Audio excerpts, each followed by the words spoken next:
Let's start with the AM news now. Transport operators have suspended plans to increase fares ahead of an emergency cabinet meeting on Thursday. The Ghana Private Road Transport Union and other operators had pushed for a hike during talks with the Ministry of Transport. The ministry appealed to them to hold off until the government considers measures to cushion Ghanaians from rising fuel prices. Michelle Latte has more in the following report. There's relief for commuters as plans to increase transport fares are put on hold. The Ministry of Transport has asked driver unions to suspend any fare hikes while government looks for ways to ease the impact of rising fuel prices. General Secretary of the Ghana Road Transport Coordinating Council, Emmanuel Ohineyeboah, said operators have proposed measures including possible tax cuts on fuel. We are going back and wait till the president comes from wherever he is, finished with the cabinet meeting and whatever decision they take. But we have actually tabled a number of proposals, including taking off some taxes so that we bring the price down. But once he comes and there's a way of dealing with it and bringing the fuel price down. So I have no justification increasing. We'll tell the unions to hold their fire for a while and let's talk to the ministry. Because we have always done this and we get a good results. But not all operators are holding back. VIP says it will still go ahead with its planned fare adjustment. General Manager Dakabre Frempong explains. We will still await what the president has got to tell us. But then what we have already announced, it stands. But then we will communicate to the directors what the transport minister has said. Meanwhile, the State Transport Corporation says it will maintain current fares until government announces a final decision. Deputy Managing Director Nuru Hamidan says passengers can expect no changes for now. We just finished management meeting. And it's one of the issues that we've discussed. But as you know, we are a government establishment and we work directly under the Ministry of Transport. And so we would wait until we hear from the Ministry of Transport.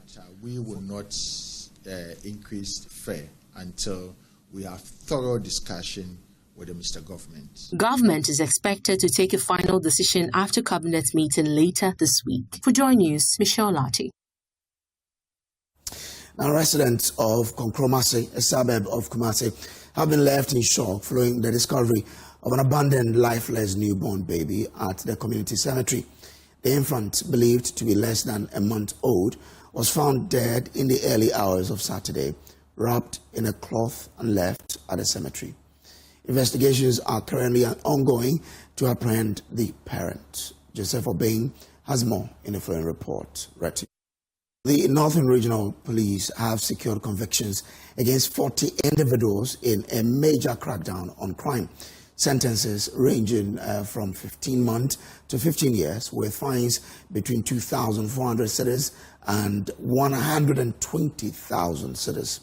The convictions follow operations by the Regional Special Operations Team, which has arrested over 200 suspects. Regional correspondent Martina Bugri reports. The Red Maria team was established to fill the vacuum left by the exit of the IGP Special Operations Team, known as the Black Maria, with a mandate to combat crime including drugs and robbery. The team has been working for the past 1 month.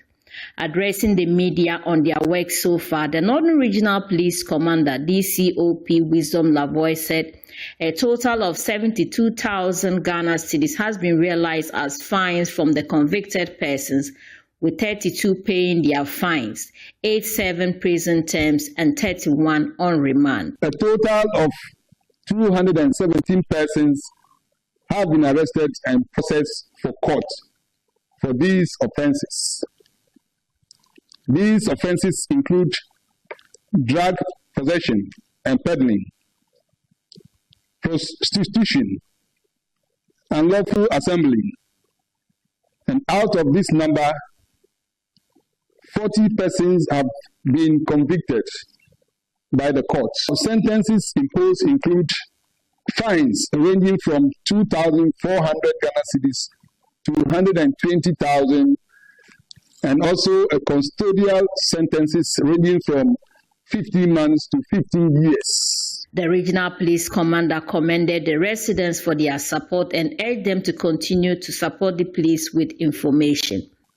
The command commends the residents of Ward K in Tamale for their vigilance and cooperation in apprehending a no-drug peddler and handing him over to the police on the 2nd of April 2026. DCOP Lavoy said the police have received commendations from notable people in the region. The Red Maria is on top of its work. It has been very professional in the discharge. You will not hear any gunfiring, intimidation, and the rest.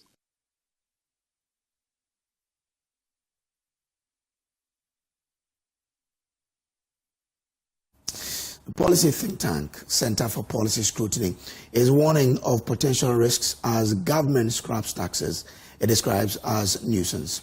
It says the move could widen revenue gaps and weaken domestic mobilization. The group fears this may increase reliance on borrowing to finance the budget.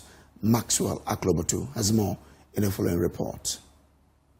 Policy analysts are raising alarms over Ghana's decision to scrap some taxes. The Center for Policy Scrutiny says removing the e-levy, COVID-19 levy, and the betting tax is already creating revenue gaps and increasing reliance on borrowing.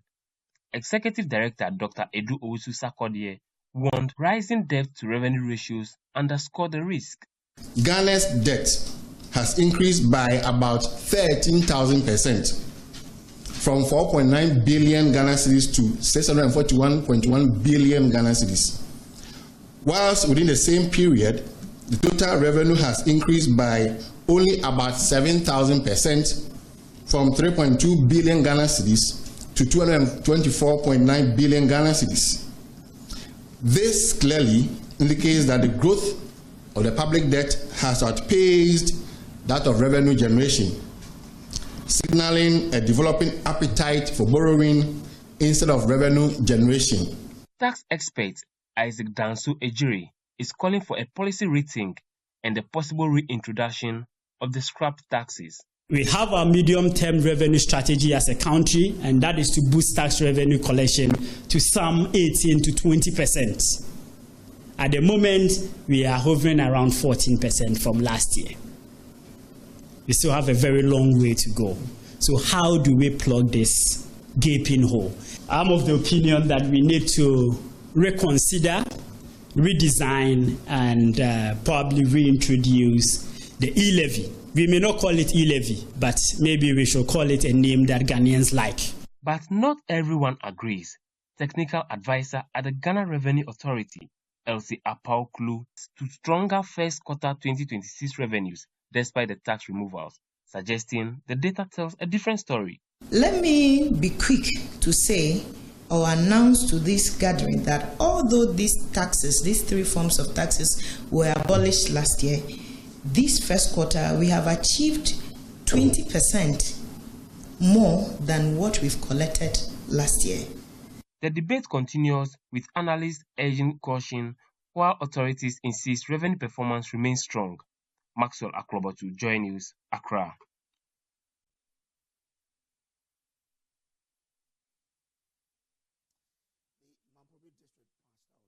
Church Ghana, Richard Nyama Body, has urged citizens to refrain from galamsey, as he says is destroying water bodies, and encourage people to report to the authorities when they see someone involved in a galamsey act.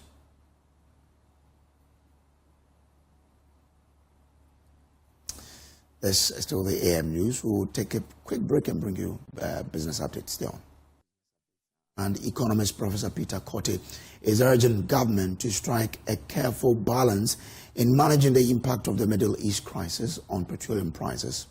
Speaking to Joy Business, he noted that simply removing taxes will not be sufficient to address the situation, stressing the need for greater fuel of efficiency and a strategic shift towards alternative energy sources. And I can share the pain of government, given that these taxes, revenue from these taxes have been budgeted for and earmarked for certain expenditures. So if you take them out, then some aspects would have to give. But having said that, you can also look on and allow consumers to suffer as a result of this price increase. So we need to strike a delicate balance. There have been several options countries are pursuing, so it's not new to us. In other countries, there is even a cap on fuel price increases. They make sure they work within a certain cap. In others, there's a ban on government traveling. So you don't just travel, or you travel in convoy. You know, I mean, if you have to travel, there has to be a carpool, etc. You know, you find that in Senegal, you find that it's in Pakistan, where there is a ban on traveling. So don't just travel. I mean, we do all of that to minimize the consumption of fuel. With corporate bodies, individuals, you can even encourage carpool. If we encourage all of that, our consumption of fuel would come down. So there are several options that we can explore. It's not just about government taking off taxes, which I agree. They have to look at it and at least cushion consumers. But it doesn't stop there. There are several options, including trying to be fuel efficient. And also, it looks like well, it's a call for us to think ahead. We don't tend to use solar energy. Sunlight is in abundance, but we tend to rely so much on fuel, on fossil fuel. I think we have to think outside the box. The Executive Director of the Center for Environmental Management and Sustainable Energy, Benjamin Insian, has expressed doubt about the effectiveness of suspending petroleum taxes as a measure to cushion consumers from high fuel prices. Mr. Insian argues that the government should focus on addressing inefficiencies in the energy sector rather than relying on tax suspensions, which he believes will only provide temporary relief. He spoke to Joy Business. Particular auction policy where we give comparatively cheaper dollars for the PDCs to import this product and ensure that they use the cheaper dollars in computing the price of the product as SREF. And I think that will serve us well than suspending this particular tax. The suspension will create a psychological problem but will not solve the problem. Now, two, you also asked Prof about whether there will be some revenue loopholes, or maybe there's likely going to be a shortfall in revenue as a result, and that is likely going to affect the energy sector. I think that side too is not entirely true, because if you look at the budget, we projected about 12 billion Ghana cedis for the what we call the energy sector shortfall and debt repayment levy. Within it, we have only 4.9 billion for IPPs because we restructured the IPP debt in 4 years. And in 4 years, if you are doing only 4.9 billion, it means that we are overpaying for the energy sector shortfall and debt repayment levy. So even suspending the 1 Ghana cedi will still not affect the power sector, because we also know that amount used in procuring fuel has declined drastically because of the increment of natural gas inflows, or the lack of disruption in the natural gas inflows to our thermal power generation. Because the whole of 2025, we observed that there was no any disruptions in inflows unless maybe there's a maintenance. So our reliance on fossil fuel has also reduced. So I think that we can still suspend the 1 Ghana cedi, just that it is going to be a psychological solution, but not a solution that will ensure that prices become stable.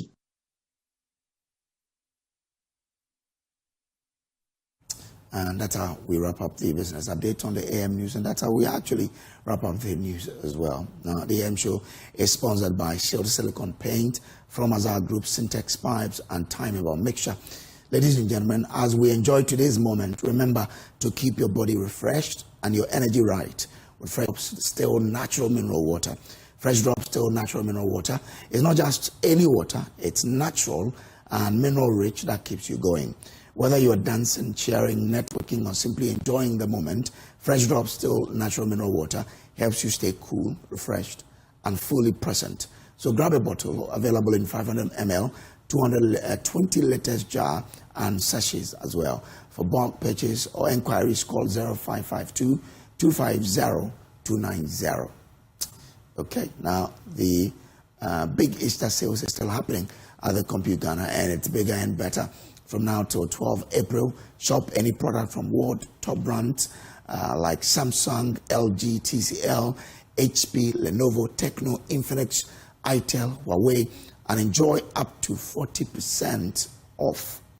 Now, this Easter, Compute Ghana is giving you more than big discount. Shop any product worth 1,000 cedis and above and instantly enter the Easter reward raffle draw to win amazing prizes like a 98-inch smart TV, laptop, mobile phones, and other prizes. Enjoy massive savings on TVs, smartphones, laptops, and home appliances across all Compute Ghana branches across the country. Visit any Compute Ghana showroom today or shop online at ComputeGhana.com. Experience this Easter season the Compute Ghana way. Call 0302 75 2020 or WhatsApp 0243 143 143 for inquiries. This promo is in partnership with NLA under the Caritas platform. Well, that's it. We'll take a break here. We'll return with sports. You stay on. All right. Welcome back to the show. Let's now go into what the papers are reporting and discuss on matters arising segment. Today, joining us will be Dr. Kwame Asante, political scientist at the University of Ghana. Bediako Baidoo. Today, he left Akwatia very early. He was the first to get here. Member of Parliament for Akwatia. Alfred Thompson is former Deputy Managing Director of NIB and a member of the MPP's communications team. We're expecting to be joined by Kofi Kapito, Chief Executive Officer of the Consumer Protection Agency. Well, a brief of what the papers are reporting. Daily Graphic says Mahama rallies action against health threat, initiate move at Leon Summit. Engineers and planners wins diamond mining lease. An oil palm fund will create coherent ecosystem boost to supply. DBG CEO. Daily Guide, diamond mining goes to EMP. Sampa dispute MPP slams Mahama over LGBTQ 10. RNAQ's ex-wife hires new lawyers to fight divorce judgment. Hey. Lawyer Bediako is here. This will be interesting. Gomoa Easter Carnival delivers culture, music, economic boom. That is there. The publisher is also reporting RNAQ's ex-wife fighting divorce ruling. Detached politics from business, minority are all there. Okay. Let me come into the studio now and welcome my guest. Good morning to you, gentlemen. Hope all is well. Well, I'm sure my colleague is also. You are also fine. I can see. You are assuming for me. Yes, I know you are fine. Aren't you? You. But Alfred, aren't you fine?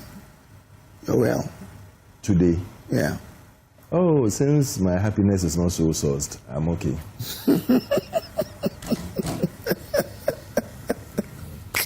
And that's the order of the day. I'm sharing my happiness with all of you. I've made you smile. Oh, so it's not so sourced. This mischief died long ago. Oh, you think so? Okay. It was, it was dead on arrival. Okay. Because these are people who do not even have... Am I happiness or what? Don't worry. No. Which one is dead on arrival? Bringing in soul sources and all that. I mean, you thought this would take you anywhere.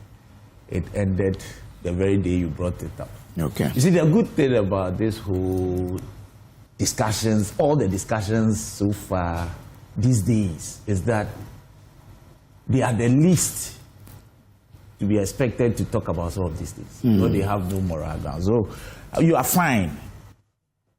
By the grace of the living God we all serve, and I know you serve. My heart there is nothing. There is nothing attached. There is no condition. There is no mischief attached to it. It is our life, and the good Lord has given us one this morning. We have to be grateful to Him. It ends there. Okay. All right. Now I want to. Dr. Asante is there. Greetings from Dr. Mahmoud Baumia. Okay. All right. To all of you. I hope he's well. He's doing very good. He's had a good rest and he's back to duty. Okay. Yesterday he was in the office working. Great to have him back. Thank you. Lawyer, you won't say anything to Dr. Oh, no, we wish him well if he's back. He's our former vice president. And you're incoming? I don't know about that. He's our former vice president. So if he's back, we are grateful to God for bringing him back. And as we've heard from a confidant, he's doing well. We are grateful to God. We pray for good life for him, good health. We wish him all the best with his family.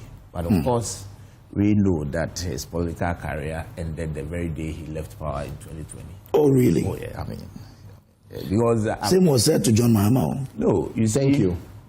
Thank you. You see, if we want to be fair, look at the reasons I'm putting this across. Okay. And if we have time and we go into it, you understand what I'm saying. So, but maybe it's not a subject matter. Yeah, it is not. We'll bring it next time for subject. If it comes, I will explain to you why. will see the reason why John Mahama left miserably and has come back. You can say that. Okay. All right. Thank you. Thank you very much, gentlemen. Just before we start, a very good friend of mine, a brother of really, Samuel Sebastian Stevens. We all call him Coach Manzu, a very fantastic coach, coaching my former school, Bediako. So yesterday was his birthday, and Manzu is a very reliable young man, a dependable one, of course. So Manzu, it's my prayer that the good Lord will continue to bless you. You are a formidable young man, and I pray that you go places. Manzu, I'm an Enedo order. Bala Joyce. Nancy is here to Agron and Tiamli. Again to Francisca Mamle de Vere, home economics food student at Bediako House 4. You are in Form 3. Francisca, you celebrated your birthday yesterday as well. Belated birthday to you. May the good Lord bless you. Francisca Mamle de Vere. Well, gentlemen, I want us to start from the Iran-US-Israel conflict. We understand US and Iran have agreed to 2 weeks ceasefire. What does that portend for our economy? Let me start with you. Well, so good morning to you once again and to our viewers and your team as well. I must also say a very good morning to the people of Akwatia constituency, whose grace has brought me this far. It is unfortunate, and I always say this. I mean, for me, I don't really get it. I've been reading about this war. I'm not really getting what it is. And, I mean, the main reason for this, because, I mean, they don't really sit well with me. I think that cool heads must prevail. And United States and Israel, together with Iran, I mean, I won't leave anyone out. They should sit and talk. You see, this war, even if one poses a threat, as we claim, to that particular nation or to the whole world. I mean, if I sit here, we sit here in Ghana, we are thinking in Africa and even Asia. I think Asia is well seriously affected because even UK, you've heard the story of scarcity of oil and gas and all that. You see, we should fight our own fight. If we think that we are under, it is not for one country, and that's where I have a problem. Who thinks it is I don't know how they see themselves. Whether they are the class prefects of, or the headmaster of. They are the superpower. No. You see, now where are we? We seek to solve a problem. What the narrative that they churned out. What is the effect of the war now? And you are now telling them to, of course, they have also decided to take you on by the way they are. They are also being strategic. That's the Strait of Hormuz. In fact, that is the main issue now.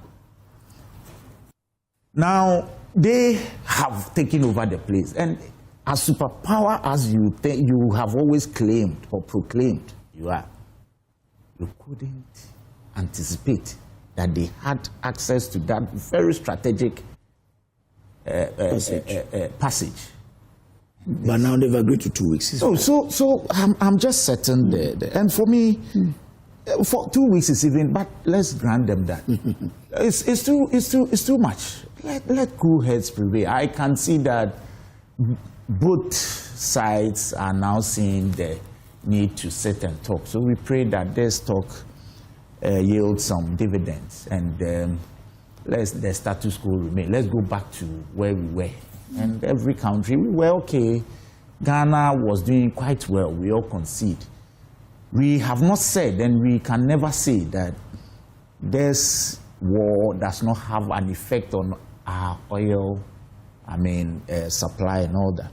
And so, of course, we've seen some surge. It's a global that I have heard the narrative of comparing with the previous administration when COVID, and then they also say Russia-Ukraine war. I've always disputed. Look, you can't just say something has been affected just us or just like that. We have to look at the numbers. And I've always said, we are a country where the intellectuals always resort to data. So if you say that Russia-Ukraine war affected Ghana, for me, I will not take it just like that. Let's look at the numbers. What did they affect? In this case, we are saying that it's affected our oil. Of course, it's also part of. So if it affected our oil supply, we may have to look at the figures. We may have to look at the data. How did they affect it? By what percentage do we get supplies from these countries? Do we get supplies from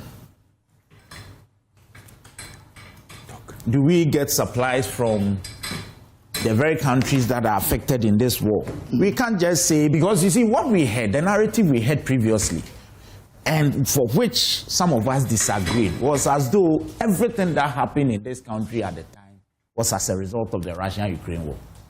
No.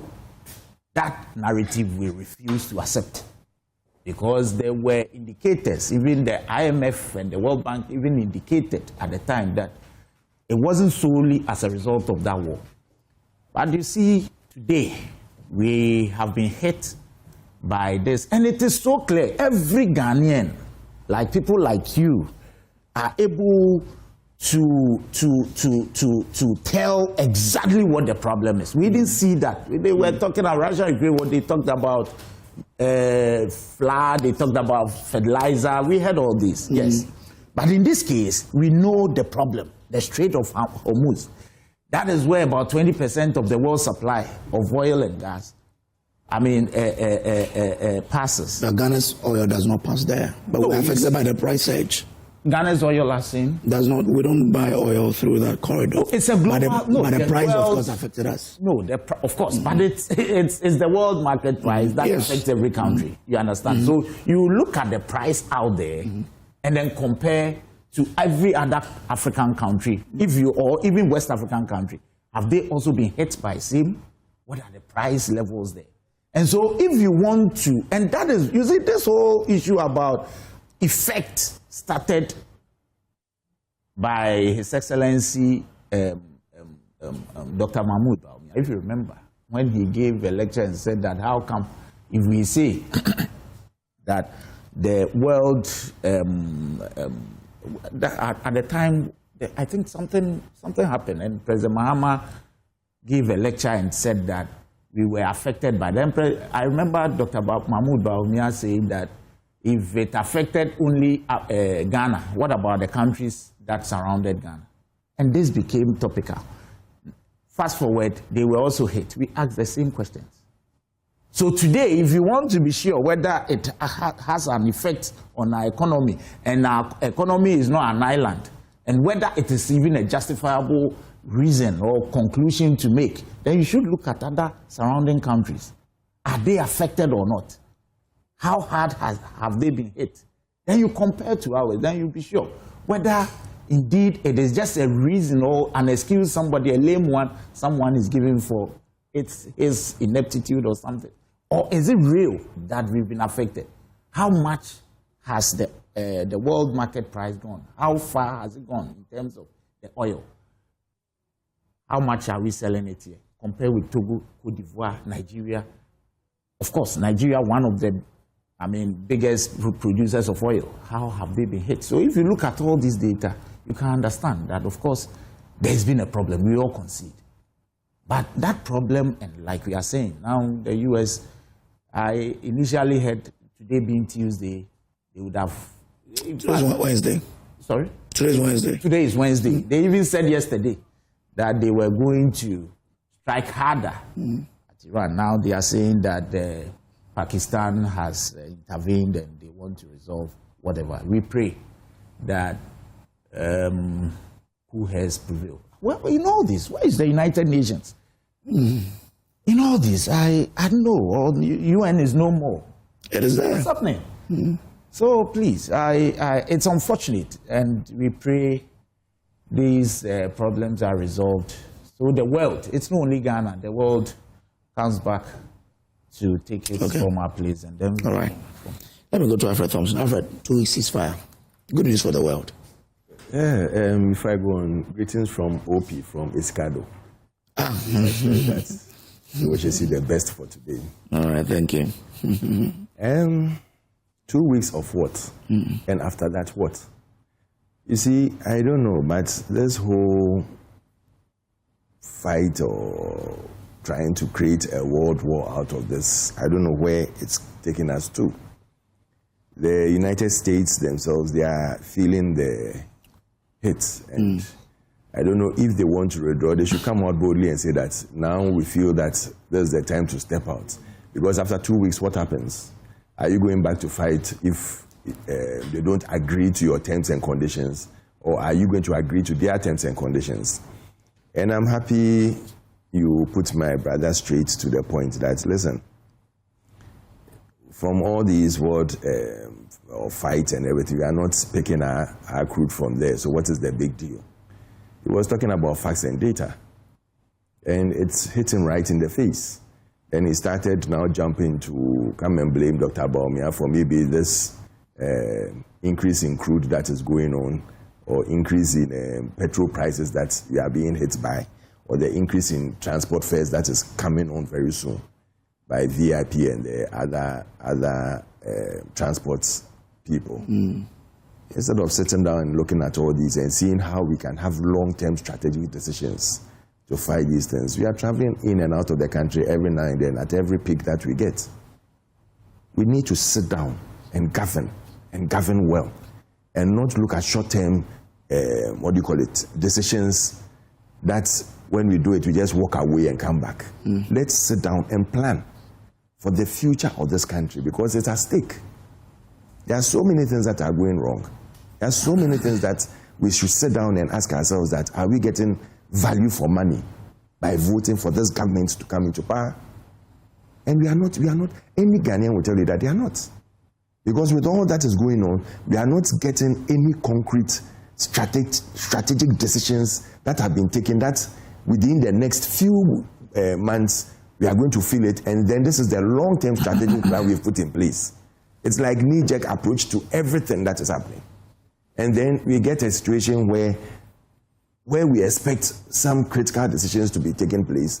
We get our commander-in-chief out of the country with the brother's luxury jet and enjoying himself. That's how I see it. And these are things that are affecting ordinary person on the streets. I think we should sit down and look at this country as a business, not as someone's personal thing that they do what they want to do, then they'll come and tell you that, well, I've done mine, I'm done, I'm gone. That is not how to run a country, because our children and our children's children are looking up to us. Today we sit here and we call Kwame Nkrumah, we call J.B. Dankwa, we call all the big six. What name, what legacy are we leaving for ourselves? When you leave office, the first thing we should ask, that what legacy did you leave behind? And these are things that we expect our people to show. There should be a way, they should lead by example, lead by making sure that when I was in power, when I was the president, the basic necessities of every Ghanaian was met. And that is what we expect from them. But coming back to the US, I don't know what their plans are. And to tell you the truth, Trump is just another person who feels that I don't know whether his ego is what is worrying him or whatever it is. But after 2 weeks, I don't know what is going to happen. Are we going back to the table to fight if they don't agree on terms and conditions? Peaceful prayer. Are you sure? Are you sure? You think they are going to sit down and watch him to dictate his terms and conditions? He's always been a bully, we all know. He always wants things his way. Trump always wants things his way. So if it doesn't go his way, what is going to happen? Are there going to be serious retaliations? We leave it to the people, but all we pray for is that it shouldn't cost us, and we should sit down and strategize in the chaos that is happening on long-term strategies for this country. All right. Let me bring in Dr. Kwahesa Asante now. Doc, what's your take on this? Iran, US ceasefire for 2 weeks.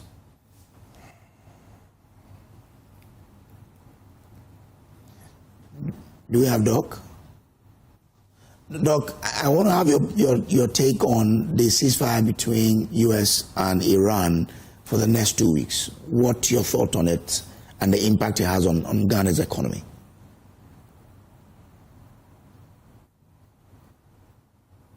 Okay. All right. Let me come to Mr. Capito. Mr. Capito, your thoughts? Good morning to you, of course. Mr. Kofi Capito, I've already done the introduction, but Mr. Kofi Capito is the CEO of the Consumer Protection Agency. Good morning. Good morning, sir. How are you? I'm good. I always ask you that when you speak your native language, you should say one thing for me. You don't do it. I'll do so. Okay. After the show? I'll do it. Or before? You should say one thing. One thing. Okay, I hear. Yes, good morning. As they are saying good morning to their various political parties and leaders, me I say good morning to all consumers in Ghana. Because even he and him, they are all consumers. You know, this... Doc, forgive me. Let me bring in Dr. Asante has to go somewhere. Doc, can you hear me now? Very well. Great. So I wanted to pick your thought on this ceasefire between US and Iran. Good morning, and good morning to my colleagues in the studio, and then, of course, Ghanaians. The question again, please. I mean, US and Iran have agreed to a 2-week ceasefire. And I want to understand from you what you think this means for the world and Ghana. Very well. If you look at what has transpired so far, for me, there are things that each of the parties need to look at and look at it carefully. But before I come there, I am happy that they have called for ceasefire. It is my hope and prayer that what they have set for themselves will not be that region, so difficult for any of the group to be able to honor. And so as to open the Strait of Hormuz for that 20% fuel and gas to be able to flow easily to various parts of the world. It has given us some food for thought, and I believe that the world powers, and here I'm talking about US, China, Russia, and the rest of them, will now look at these things and look at them carefully. But let me come back to what I wanted to say about this war. This war, you and I know that in the first place, America was guilty in terms of what? Aggression. Guilty in terms of international law. That this was an aggression against what? Iran. A country which had not provoked you and you pounce on them. Yes. But having said this, I also cannot also speak for Iran, in the sense that if you look at the accusation from the U.S. against Iran, that, a lot of what abuses in terms of their nationals and all that, then it becomes a difficult.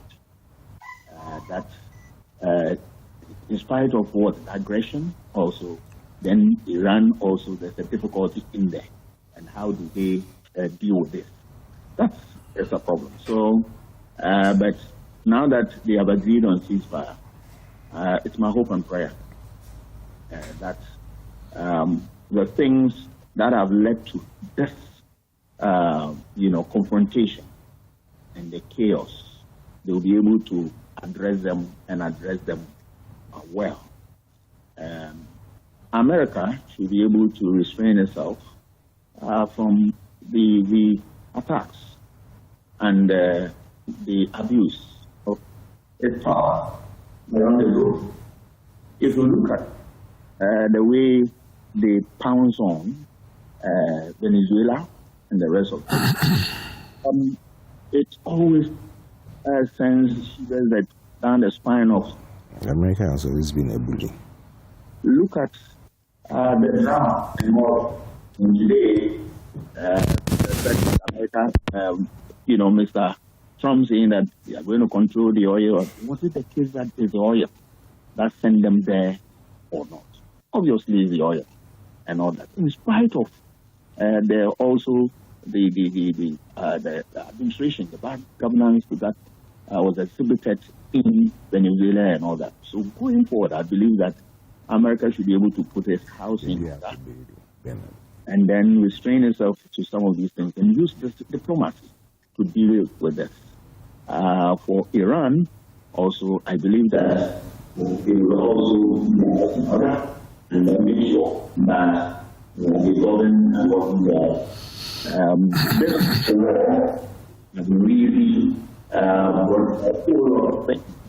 But they will go home and then go and study how they are going to resolve these issues and all that.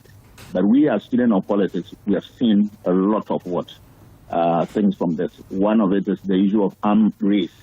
That you see display of technological advancements in terms of military powers and the rest of them.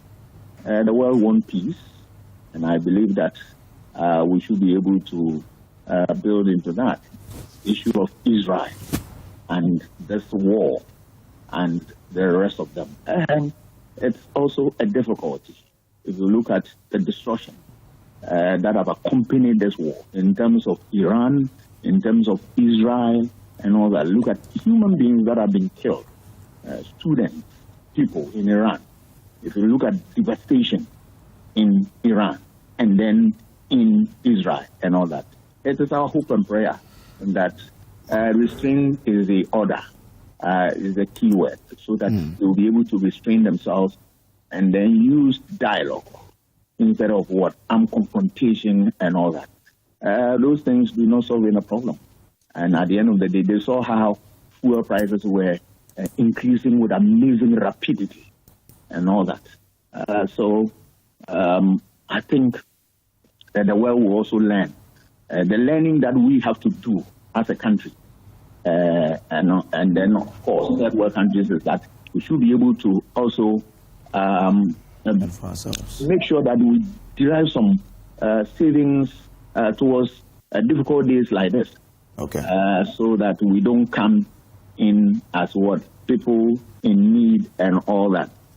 We should be able to build capacity of people who have resources to be able to work on oil for us here. All right. Like we have people like Dangote. Let us build the Dangotes in Ghana so that local capacity. They can also help us to deal with this situation and all that. There are a lot of Ghanaians, when we are able to put them together, they should be able to produce oil for us, and then so that in such difficulties we can have a relief. All right, I'm grateful. Let me come into the studio and bring in Kofi Capital. I like the member of parliament. His name is BBB. Bediako Baidoo. I know you hear BB. I never heard BBB before. Triple B. You see, I'm finding it a little bit interesting, and people sometimes don't want to face the reality.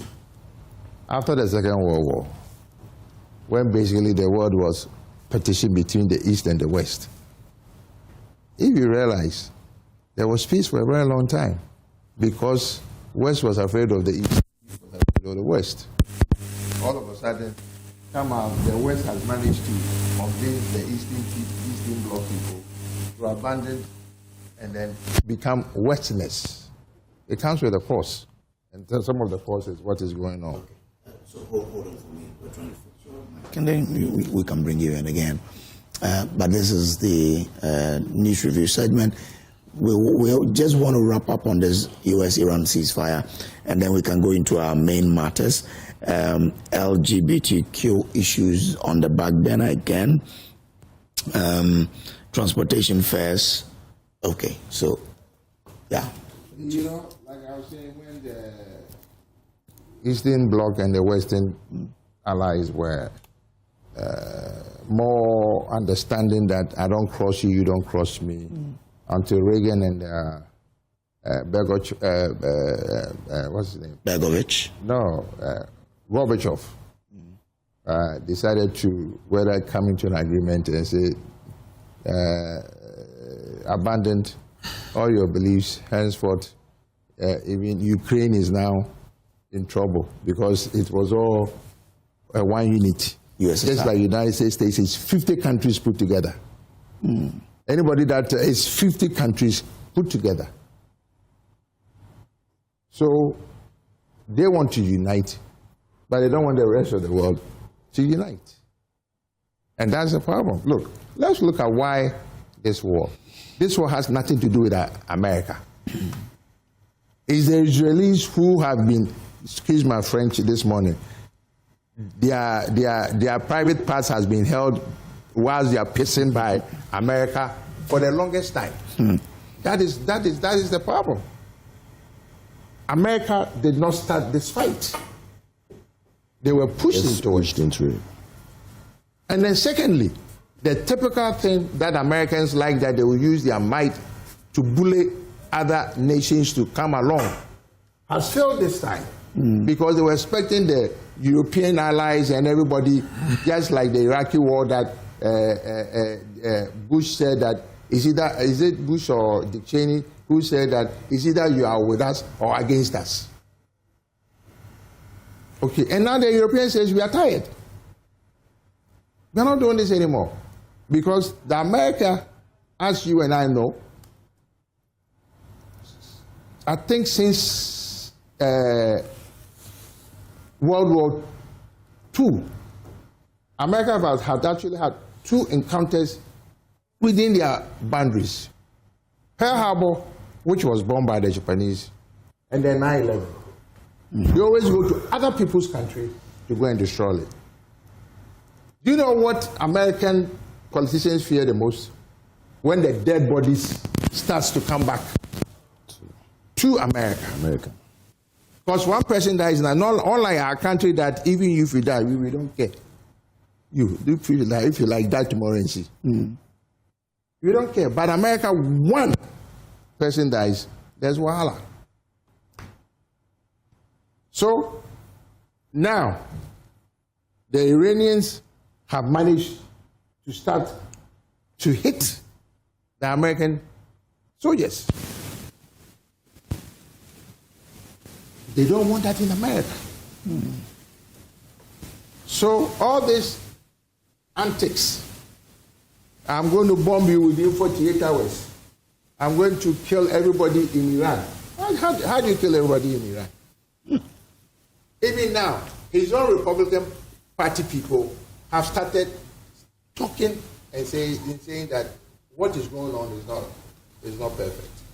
So when the rest of the world, we are not bold enough, the Europeans have managed to tell, especially Macron, you know his one-on-one enemy in Europe now is Macron.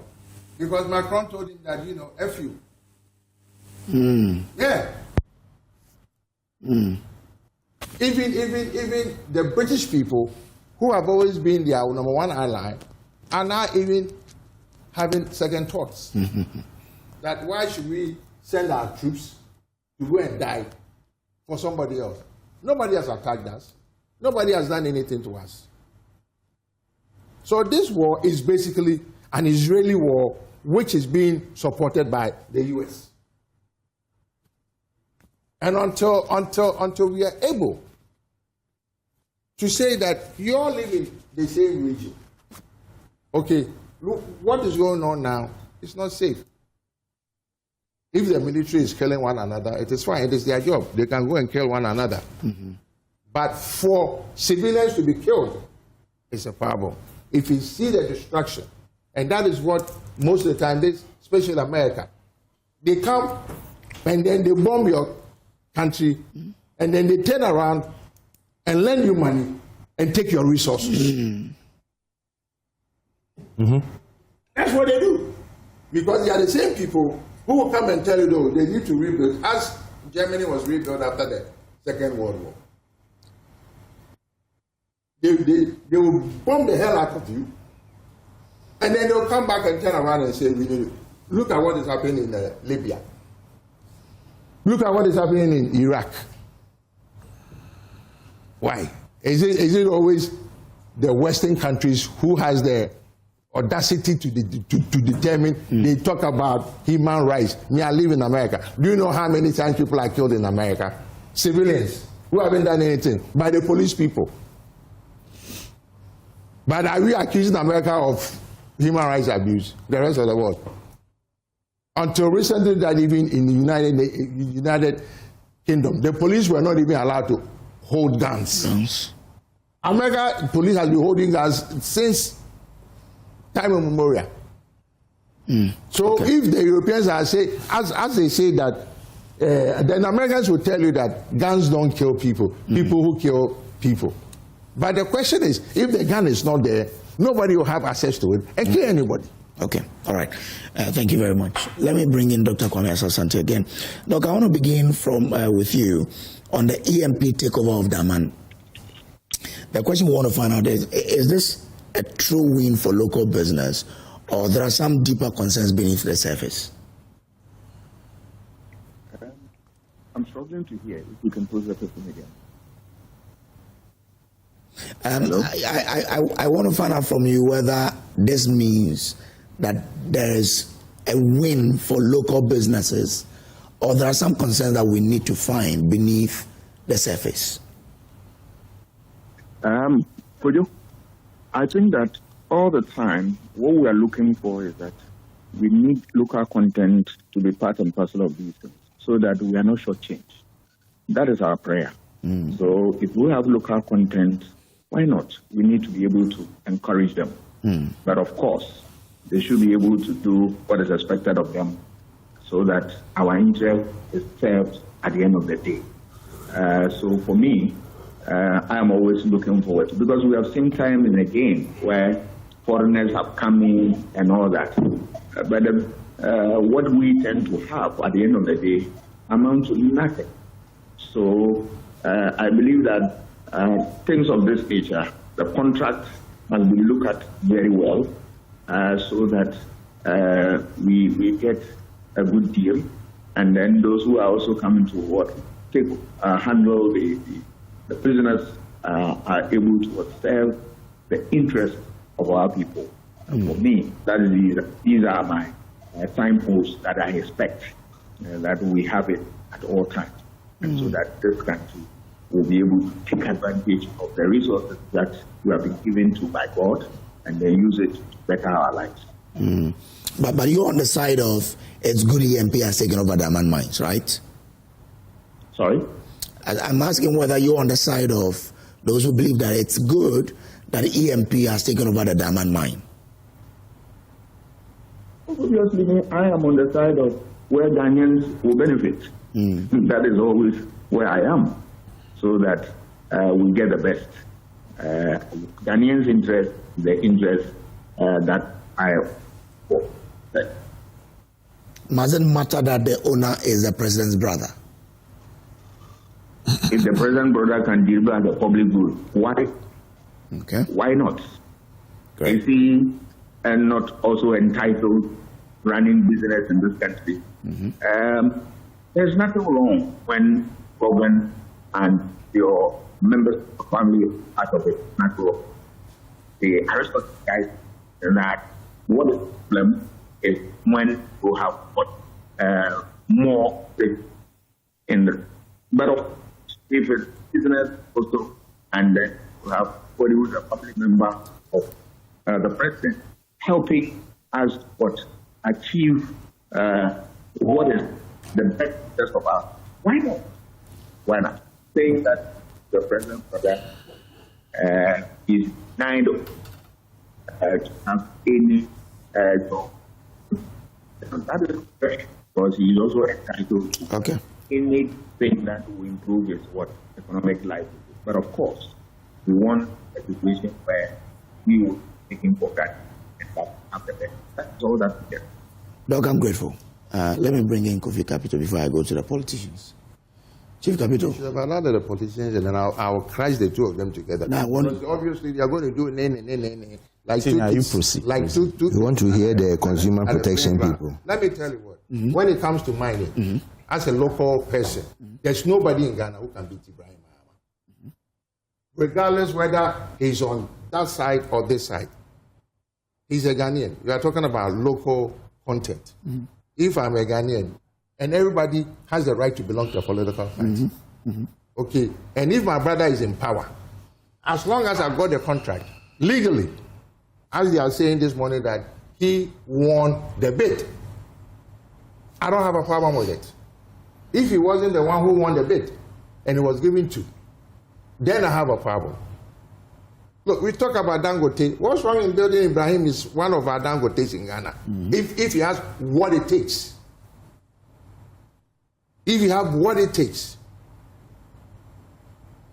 I've seen videos of his equipments, the mines that he has done business in. You'll be marveled that I'm much older than Ibrahim, that I didn't seize that opportunity when I was growing up to go into mining. And he had a vision to do what he's doing. His story, I know Ibrahim personally. His story was, he's always been fan of machinery, even as a kid. He just got lucky. A guy that he used to work in England managed to say, oh, we are getting rid of this. So, okay, can we come together? When Ibrahim came, he was actually going around the mining companies. The businesses that they didn't like was what they were giving to him. Now he stuck to it. Now he's big. So let's encourage him so that he will do the right thing. If he does the right thing, it benefits Ghana. If he makes 100 billion, he stays in Ghana. I mean, you see some of his philanthropy that he does, you, the media people, you bring it around. I mean, if you have 2010 Ibrahims like that, I'm sure a lot of people will have help. All I'm saying is, they did get it fairly legal way. Once he got it, I don't care. And even if he came in second and a foreign company came in first, as long as he's a Ghanaian, they should consider him. If he has the capability, because that is what they would do to you if you go outside in any country. They will prefer their local person first. So all I'm saying is, let's see how we make things transparent so that there will not be any doubt as to because he was just the brother to the president. The fact that you are the brother to the president does not mean we should give you carte blanche. Okay, carte blanche. Because it's not fair. Then that becomes a disadvantage to the rest of Ghanaians. But as long as he is the most qualified and he has what it takes, why not? Yeah, I don't think any company that Ibrahim has done business with has come to complain that he didn't do the job well. So let's encourage not just him, a few young men. There are potential young men who are doing well. You know, I know that there's one guy who is into the oil business and he's getting issues with a lot of things. Kevin. Springfield. Do you think if we were able to support Springfield, as the white people always bully us, and we support Springfield 100%, and he becomes one of the largest offshore drilling company in Ghana, as the BPs and the Shells and the Totals are doing. What is wrong with that? There's a whole lot of people, young men, doing well. Because my generation, we were somehow timid. You know, we didn't take the bold steps. This new generation, they are doing it. Some of them are not doing the right thing, but most of them want to do the right thing. So let's support them. Let's give them everything that Ghana can give to any Ghanaian, not just the president's brother. Any Ghanaian. But this whole thing started about somebody blaming some president by allowing his son to acquire a hotel. And then now somebody is also saying that your brother too. Let's stop if that person is qualified. That is my issue. As long as he is qualified, they went for a bid. If he won, what else do you want? It's as simple as that. Let's encourage Ghanaians. Let us do well by ourselves. By ourselves, so like this oil trade, if we have we are drilling oil, right? So assuming some Springfield company can put up a refinery that will be able to refine our own oil. But apparently Ghana, we sell our oil outside because we can't even refine it here. If you can refine the oil here, why not? This thing that, you look even in America, Kushner. Who's Kushner? Kushner is the son-in-law of Donald Trump. Yeah. Yes, look at what he's doing. He's in charge of a lot of their foreign policies. See, even they have a Secretary of State. You know, so these things happen. But because you did it to me yesterday, today me too, I do it too. And that thing must stop. Let's stop the politicians. Please, look at it properly. You are the lawmakers. You are the ones that put all these things in place. If the person is redeemed, stop accusing. It doesn't help. Because you actually kill the spirit of Ghanaian. Because, Ghana had it. We cry at the end of the day. It happened before, 1979, 1981. Where all of a sudden, businesses that were growing, businesses that could have, if they were there now, we would have had industrious Ghanaians. In Ghana, not to talk about Howus Motors, Tata Brewery, B.A. Mensah, you know, Mr. Amegashi. All of these were proper Ghanaians, but because of envy of a Ghanaian or a few Ghanaians, we lost all these people. But now, maybe Ghana could have been what North or South Korea is become now, that they are building Hyundai and then Kia, because we started with people who could have done that by now if we had supported them. Other countries, that's how it's done. An individual has an idea. Huawei, it was a state company. It was a private company supported by the state. That's why America could not even attack Huawei when they wanted to. Here, Ghana, the same government will give you away. Your own government, instead of supporting you, will give you away and let the foreigner take advantage of you. Like I said, it is going on right now. That Ghana, no matter what, in other jurisdictions, despite the international law, US will tell you that this is US law. So why can't you have a Ghana law to protect our local people? The law is here, whether international law is law. Let me bring him, Mr. Baidoo. Okay, so let me first state that I am, because of course, you know, disclosure kills conflict of interest or potential one.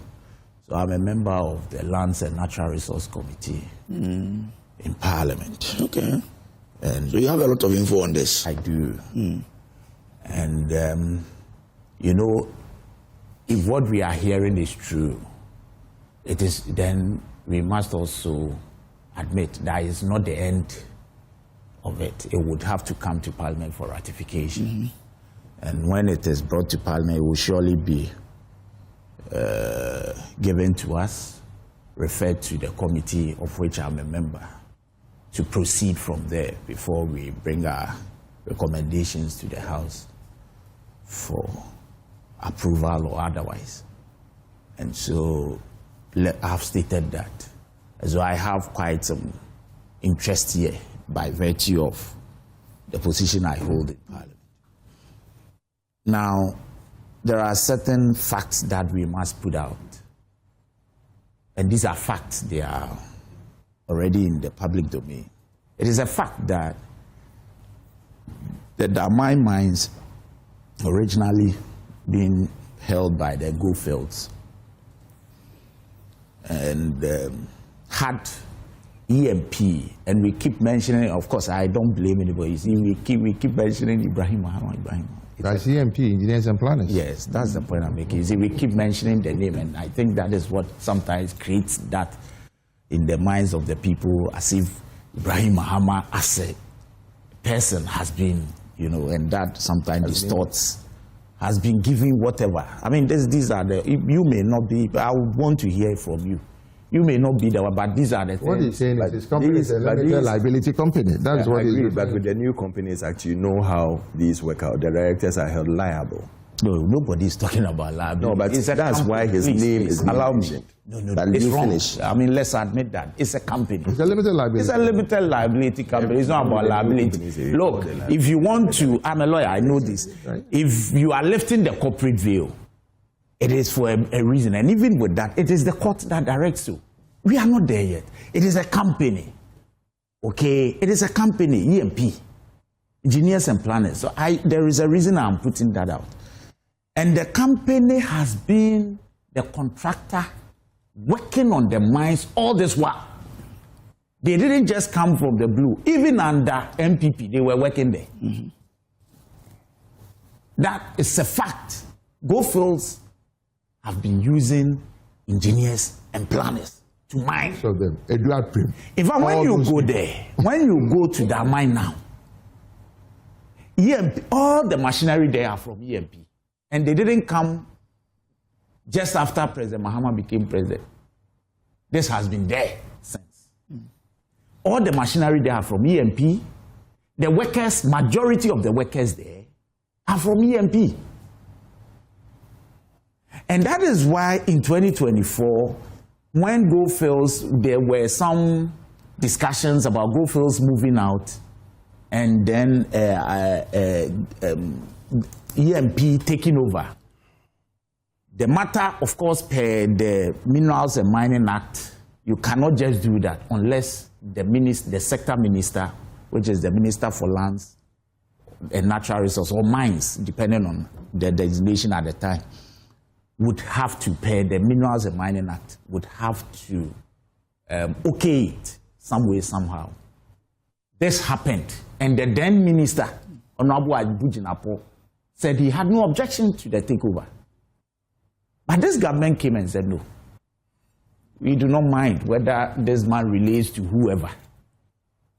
Or even though, yes, we will not renew the contract of the Goldfields to continue mining there, but the government granted them 1 year to proceed on wrapping up.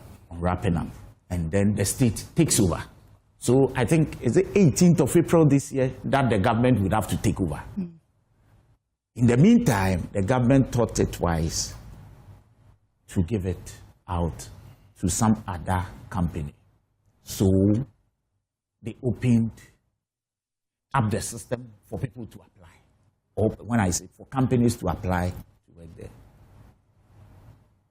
So if there was, or there were other companies that were interested, it was an opportunity for them to do so, regardless of the fact that engineers and planners were already on the field. And they were virtually doing it on behalf of the Goldfields company. Nobody gave it out like a piece of cloth you are just doling out to someone. So they also applied. These are facts. And we are hearing that they scored the highest mark of about 93 point something. Do we know the other companies that applied? Yes, I do, but I do not have that. You see, where I sit, I do. I'm careful. I'm just putting out facts. And that's what I'm doing now. The names of the companies are... No, if you want to, you can. But I do not have that permission. I do. I know about 4 different companies that I apply together with. I do. I'm treading cautiously because this will eventually come to us. So what is in the public domain, I will do so. I will put out. And so this is what has happened. I am just trying to put out that nobody has doled out any concession or any mining, whatever, to Ibrahim Mahama because his brother is the president of Ghana. There's been this I'm laying out for everybody to know. Now, personally, I'll be happy. I will be happy if a Ghanaian company is allowed to take over our mining industry, especially with the strategic mines like Daman. Look, we were there. We went there as a committee, both sides, all of us. We went there, and trust me, I'm not surprised with what I'm hearing, and I choose my words very carefully. They took us to a place where the mine, they have different locations.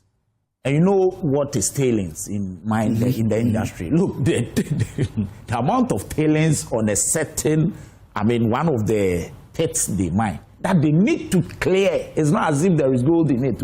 They need to clear before they actually start mining. Would require billions of dollars. Millions of dollars. They also told us that even in the pit, the machinery there, of course, these are not machinery that you find on the shelves. You go, it's there, you buy. You order for it to be produced. So if we are to now get a fresh contractor to come to mine, even dismantling what is there would take months. And it would take millions of dollars to dismantle it, what has already been set. Bringing different machinery and installing same would also take millions of dollars. All these ancillary costs, that has nothing to do with the actual mining. These are facts. So you see, it is if what we are hearing is true, and I keep choosing my words carefully, I will not be surprised because we cannot continue to just throw money away. And every investor that is coming, of course, if we are not careful, we would keep the mine there. And that we hear would also take months, if not years, to even bring in a new contractor who would have to install this. Even procuring the machinery would take months. Installing them will also take. So it was. But the gold won't finish. No, that's not the point. No. There are workers there. They need to be paid. Who will pay them? Hundreds of workers there. Who will pay them? Or you subscribe to the fact that they all be lay off? No. Yes. So you see, there is a problem. And the problem is that the company or the mine should proceed. It should go on. So if it should go on, surely the government would have to make sure that a company is eventually selected to proceed with it. So if the facts we are hearing now is that EMP has been, by the tender, it's not the end of it. At the end of the day, whatever they would arrive at would be brought to us in Parliament. We will look at it, we will scrutinize, and then be sure that Ghana is not shortchanged. That eventually, and you see, that I've taken you through the processes for you to know that it is not because somebody is black or white. It is not because somebody is related to anybody. And I'll keep saying this. Look, of course, we all agree that Ghanaian companies should be empowered. But I will never subscribe to any company being Ghanaian, being given anything out of the standard or which does not conform. Anything, any concession or any contract, which contract does not conform to the standard procedure. Okay. All right. Or the laws of the republic, just by mere fact that you are related to somebody or you are a friend to another person. Let's be careful. Okay. So if EMP is going through this process in order to be granted the lease to mine or to continue, because that's what they've been there already. It's only that they were doing it on behalf of someone. The contractors. Yes, the contractors. And so if this is it, I am for it. We should go through the standard and accepted procedure to have that thing ever happen.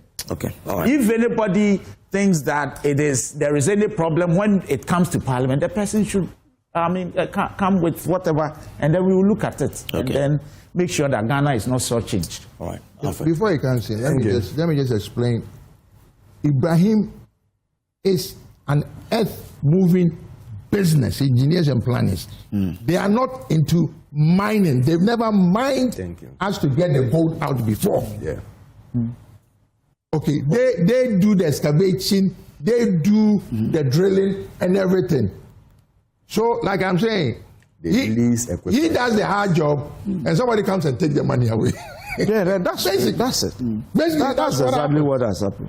That's what happened. That's it. So we are saying that the man who does the drilling or the excavating, if he has the potential also to keep the gold, why don't you add it to it? No, Senior, you see, at this moment, we are not even just saying, yeah, I agree with you, but you see, I know how some political elements misconstrue this. We are not even saying that just give it to him. It was open. If those of us seated here, if we thought that we had capacity, you go and bid for it. So it is not just doling out, or because he's been there, others also had to bid. And then the process continues from there. That's exactly what happened. Alfred. Thank you very much. The first question anyone wants to ask is it state capture or is it genuine business? Just explain. I'm building a point. Okay. Any person or any Ghanaian would love to see a fellow Ghanaian getting businesses and making sure that they grow in businesses. But sometimes you ask questions surrounding the whole business atmosphere. And this thing has been coming up over and over and over again.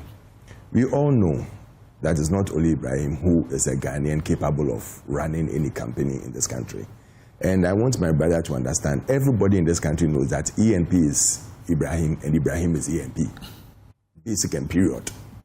Everybody knows that. There's no news that they call ENP Ibrahim, because that's him.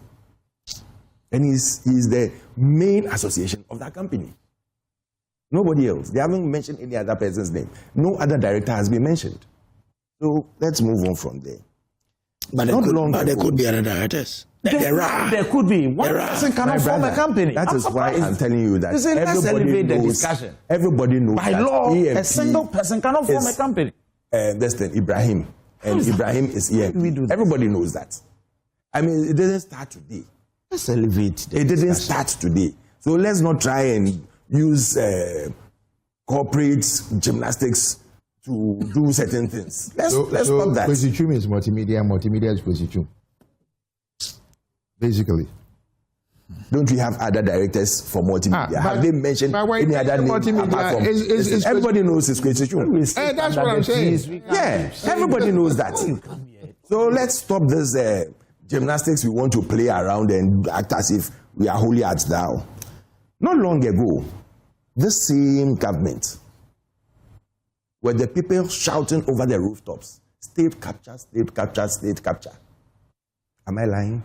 The same government. Even though there was no state capture, they were shouting over their voices that state capture. That is what is happening. That is what is happening today. You see, they forgot that even before they left office, December 2016, Yinahim bauxite concession was given to the same EMP. At that time, it was Exton Cubic. It's a different company. Which is associated, that's why I'm explaining, which is associated with EMP. Yeah. Exton Cubic. And I've mentioned it. You can always check. Which is associated. And on 31st July 2019, a 5-member panel in the Supreme Court unanimously ruled that he cannot have that concession. They ruled that no, it's not right. And it was, the main basis was that when you check the 1992 Constitution, Article 268, and the Minerals and Miners Act 206, Act 703, the whole process hadn't even got parliamentary approval. First of all, the Supreme Court said. Oh. Yes. Master. No, you proceed. Why are you so jittery about what I'm saying? I haven't gone any protesting contrary. But he was rushing to say that, no, it's not. You said the Supreme Court said he cannot have it. The Supreme Court didn't say he cannot have it, but the Supreme Court ruled that he needed a reason. Yes, that's why I said, now I agree with you. But it didn't say he cannot have it. BBB. Yes, sir. Abotre. Why? When we are talking, we are watching you quietly jabbing yourselves over, what do you call it, ownership of EMP. You see, so that was barely 10 years ago.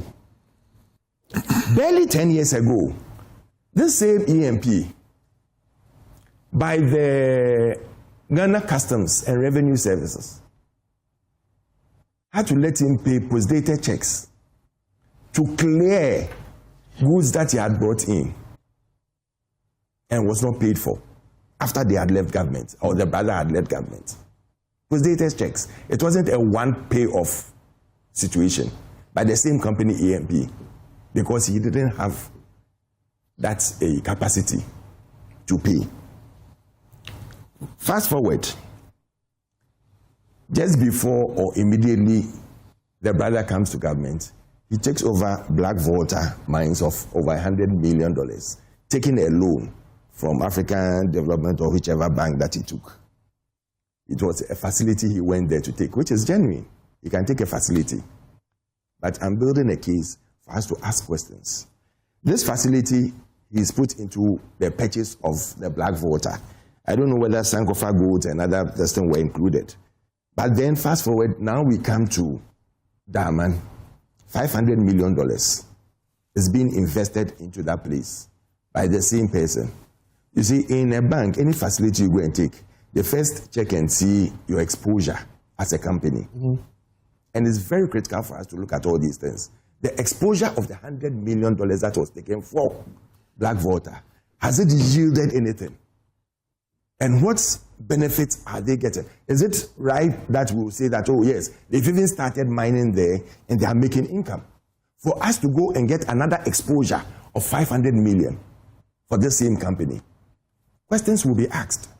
And these are genuine questions that are going to that will be asked. So when someone asks you that, is it state capture or is it a genuine business that is making income and giving it back to society? These are genuine questions that we are asking. We don't mind. We don't mind that, yes, Kofi Capital sitting here, if he has the capacity to do something good and the government or the government or the people can support him to do that, why wouldn't we do that for him? Capacity to do so. I've been doing something good. Nobody is supporting me. Consumer protection. Because you don't have a private jet to give. That's by the side anyway. So these are things that were asked, and that is why when the president was traveling with the brothers, we're saying that some of these things are genuine. Maybe you want to help.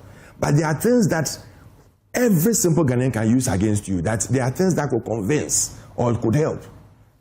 4 companies went for bidding. EMP, Heath Goldfields Limited, Maripoma Mining Resources, and Votex Resources and Mining Group.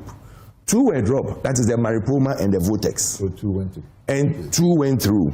EMP, who had a whooping 93%, and then the Heath Goldfields Limited was somewhere between, I think, 30-40% or so. You ask yourself, me, I've sat there and I've looked through documents that people were bidding for something.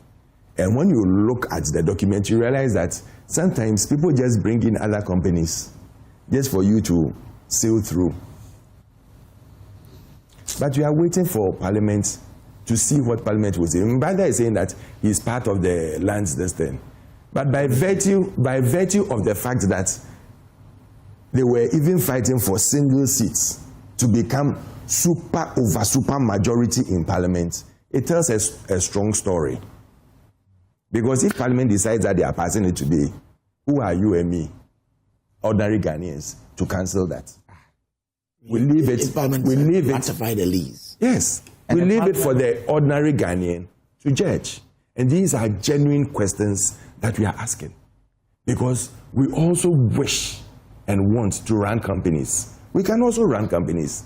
My brother is saying he's been running his company for how many years now? Basic, simple things, support that he needs to build the company up and go international even. He's not getting. Local impo, not international. So Ghanaians are asking, because this is the same government, or government plus PNDC, NDC, that even when you had a soap company that you are running, they will say this person as against this particular distance. So you mean Apino. And that they shouldn't buy that soap. They can even go and buy foreign soap. This is the same government, the same people that killed companies in this country, that maimed businessmen. Now, businessmen, when you even had even up to 10,000, 100,000 Ghana cedis, you couldn't even send it to the bank because you were scared. 50 cedi notes. 50 cedi notes. People bent their 50 cedi notes in their houses.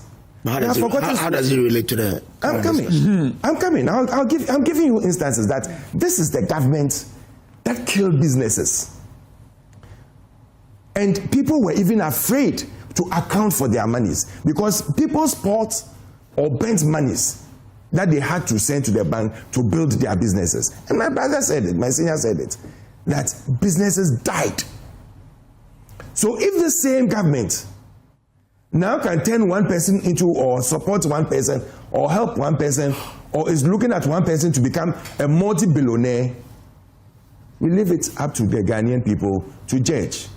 Because we'll keep on asking, is it state capture, or is it a genuine business that is going on? Okay. Thank you. Well, let me just start this with you. LGBT, why are you shifting posts? Okay, so first and foremost, but for mischief, nobody can ever say that a company is only known to be one, because even legally, by law, one person cannot put together a company. Now, if somebody issued a check which you claim was a check in the name of the company, you see, it's just... I didn't say it was a that check. So, no.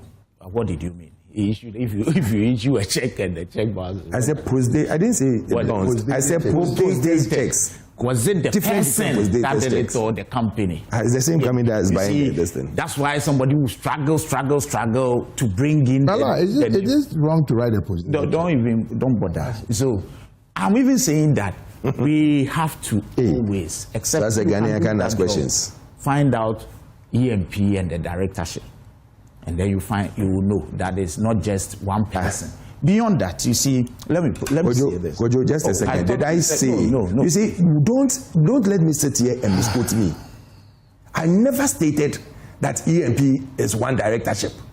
No, you said EMP is Ibrahim. Ibrahim is EMP. What do you mean? But they have what? They have what? They have something in common. They have various directors. Yes, but EMP is Ibrahim, and Ibrahim is EMP. And you even added that multimedia is Kwesichum, and Kwesichum is multimedia. So don't come and misquote me, please. So it is not true that Ibrahim Mahama is EMP. It is not true. Please allow me, or you allow me as you walk up. EMP is not Ibrahim. If you understand basic company law, you would know that a company is not a person. It is only when times come that the court orders for the lifting of the corporate veil that you would even identify. Even the directors are not the company. They are different entities from the company. Even shareholders. Shareholders are. So if you understand this, you will not, just for political convenience, you will try to Ibrahim. Ibrahim made this Ibrahim even under President Akufo. We would also not equate this to somebody whose government comes to power and a few weeks establishes a company and then grab. And then you tell us that if it is state capture, we will mention it. We will say it as it is. Ibrahim has always been his Ibrahim when his brother wasn't even the president. And that's a fact in this country. Now, LGBTQ, nobody has shifted any goalpost. There has not been any issue. In fact, if you want to even know when the goalpost was shifted, and who shifted it? It is our brothers on the other side who are now talking. I won't say they are making noise. What is the history to this. As a country, we abhor these acts, all of us. It's clear we all do. So we said our criminal code wasn't enough. I mean, the provisions in the criminal code wasn't enough. So we needed a different law to deal with it. We all agreed. At the time, the government of the day was not willing. He wasn't interested in putting up that law. I mean, the bill through a state-sponsored bill for that matter. So some individuals from either side came together, and I'm talking of during the administration of His Excellency Nana Addo Dankwa Akufo-Addo. So they came together to put together this bill, a private member's bill. They went through every, process and got the bill passed by the Parliament of the Republic of Ghana. And by law, when that happens, all you should do is to put the bill before the president for assent. Is that not so? Now, when they were done, even before the bill could get to the president instructed his brother. In fact, even before he instructed his brother, the president on a public engagement out there. At the time, there was no case in court at the time on that day. Yes, Richard Sky had not filed. In fact, he filed the day after the president commented on it. This is public record. The president stated in a public engagement that there was a matter in court, and for that matter, he wasn't. And he was told in the face that there wasn't any matter in court. The matter was filed. There were two cases. Yes. Amanda and Richard Sky. When was Amanda filed? And when was Richard Sky filed? And when did the president make that public utterance? So I'm saying that if you would look at all these for us, you would be able to judge for yourself. Then the president instructed his secretary to also write to the clerk or the speaker, to Parliament. Something very unconstitutional. It's never happened in this republic, whether first, second, third republic or fourth. It's never happened. Because there are a plethora, and the president is a lawyer. His secretary is also a lawyer. You cannot stop Parliament's duty. There are a plethora of authorities on this. Because Parliament's duty ends with submitting the bill to you. In fact, the law prescribes what you should do if you do not wish to assent to it. The law prescribes what you should do. It is not by force that the president signs. So if you won't sign, you transmit it back with reasons. But in this case, the president even didn't want to. So he instructed the secretary to write to Parliament that don't bring this thing here because the matter is in Parliament. And he lost an election for it. No. But you see, if we have the same people who disappointed Ghanaians, being the people who are now up in arms and talking and saying all kinds, even prescribing, or saying things that do not even exist, then we must call them out. Because it's important. But you promised Ghanaians. No, hold on, I'll come to it. Hold on. You see, we have to also tell the history of this, because these are the same people talking. So tell them that you disappointed us. If you are asking, I will answer you, but not them. They have no shame. I'm asking. Good. So I know they will talk. I'm the first talking. They held a press conference. That is the reason we are here today. So we must call them out. The president's secretary wrote to the speaker that don't bring it here, and that they were when the president is a lawyer and his secretary is also a lawyer. Bediako is also a lawyer. They know that it has never been tried. It has never been a settled law about the mere service of an injunction. In fact, recently, now the law currently, according to Kulendi, speaking on behalf of the Supreme Court, is that the mere service of an injunction to you is not an automatic injunction. But that was hold on. But that was after this issue. No, so I'm saying even before it had never been tried. Some judges look at it differently. I've been a practitioner. Some judges say that once you are served with the application for injunction, you are stayed. Others don't see it like that. And now it's been given a clear meaning by Kulendi JSC on behalf of the Supreme Court, of speaking for and on behalf of the Supreme Court. It has never been settled. So for the president, and you see, it's interesting. So That matter, eventually, both were decided, I think, on the 18th of December or something. The president was still in power. So if that was the main reason he refused or he didn't want to sign, the matter was determined before he left office. Did he call for it? I heard someone say Parliament was on recess. We are on recess now, but we meet as committee. If the president was interested, the work was done. It was just for him to take it up and sign. But he refused it. But why don't you do it? Now that you have so we are doing it because you see what the President Mahama said was that he would have even wished that the state sponsors. I was in Parliament when the Speaker said that yes, it was the contemplation of the President, but he told him that no, leave it for, because this is we want to look at it from the national point of view. You have people on the other side, on one side and the other, come together, and so what they did, we needed to proceed from there. The Speaker ruled on that day, that same day he mentioned it, that yes, the President contemplated, but he advised him that look, leave it, let the private members' bill sail through, because they were done with it. But you know, the Speaker ruled that the bill, in the form it was at the time, died with the Parliament of that day. You heard it. But the issue now is even not about this. You saying that it's not a priority issue today? No, but you see, that is why, if you look at, is it because the president said that it's not a priority to him? Because it's not unstable. He was asked a specific question. Also, Akwatia also says it's not a priority to Ghanaians. This is the president has said something, his spokesperson has also said. No, the president didn't even end there. You are asking me, please, if you may hear me. Okay. The president didn't end there. He said it's not a priority to him and that the democratic processes will proceed. Why don't you add that? That is what the president said. And the democratic processes is being ongoing. Parliament is working. In fact, the Parliament met with stakeholders last week. The committee, Constitution and Legal, as well as the Human Rights Committee, they met last week in Akosomo on it. Another meeting is coming on the 23rd. Send your men there. I am very optimistic that by the time we resume, there will be a report from Parliament. So it is ongoing. Let us get to the point where they disappointed us. His Excellency Nana Addo Dankwa Akufo-Addo disappointed Ghanaians. Before you call out President Mahama, because his public utterances on this has been so clear, unambiguous, unlike we had before. He has always said that the moment the bill gets to his table, he will sign it. Haven't you heard this before? From him. President Mahama, hasn't he not said it? Before he said this. Before he said so wasn't a priority. Yes. So it wasn't a priority. What did he say? Quote exactly what I thought you were bringing that. Mr. President John Dramani Mahama said called for restraint and dialogue in the ongoing national debate on LGBT issues, stating that while the subject is important, it is not the country's most pressing priority. Speaking during a presidential dialogue with civil society at Jubilee House, blah, blah, blah, President described the issue as sensitive and emotionally charged, even in societies with long-standing liberal traditions.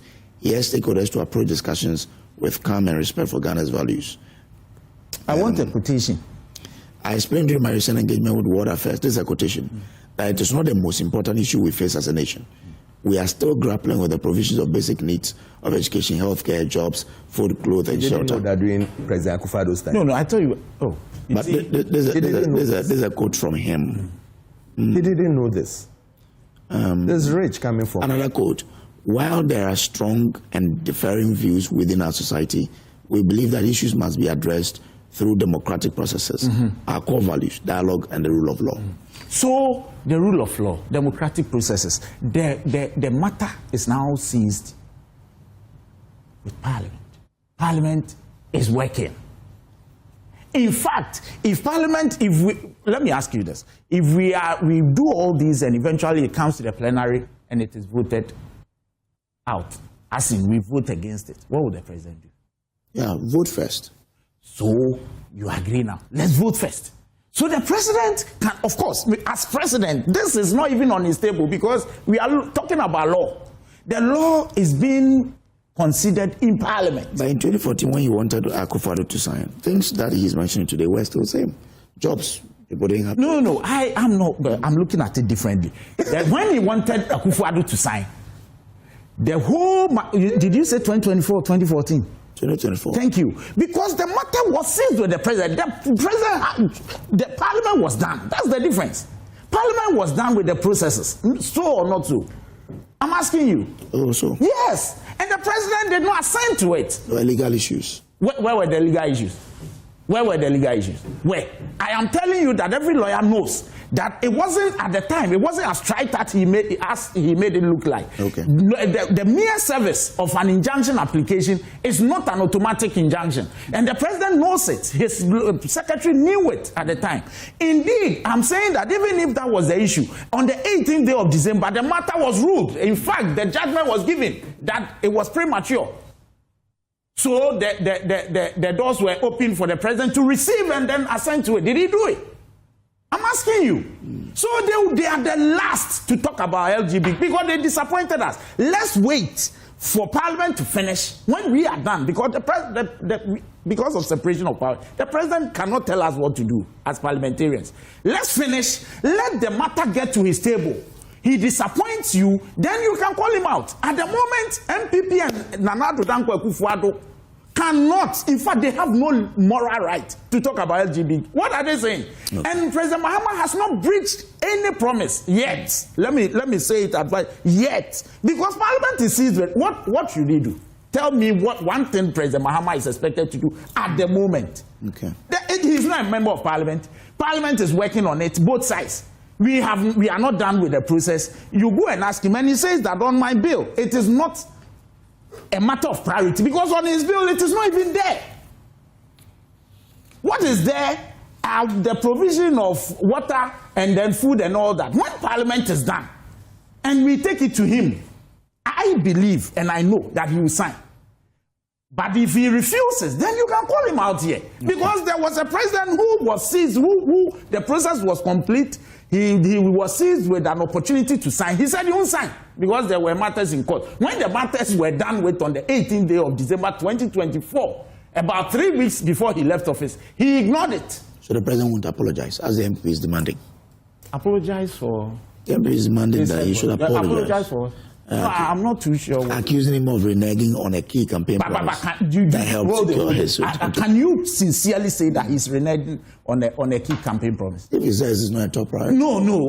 Is it because of what he said and the definition you put on what he said? Or his actions show that it's not a top priority? What should he do? All right. What should he do? Okay. Thank you. Lawyer Baidoo. If we don't see lawyer again, lawyer would have to be somewhere else, so we'll watch out for that. Yeah. Alfred, he says the bill has not been there. Listen to my submission before going. Listening. But because he wants to run away from the double standards and hypocrisy of an NDC government, then this is what will happen at the end of the day. So, lawyer, tell your president that this is hypocrisy and double standards. Someone who stood on a platform to let Ghanaians feel and know that LGBTQ was the most painful and essential thing in this country. That if he gets into office, in fact, within a twinkle of an eye, he would sign.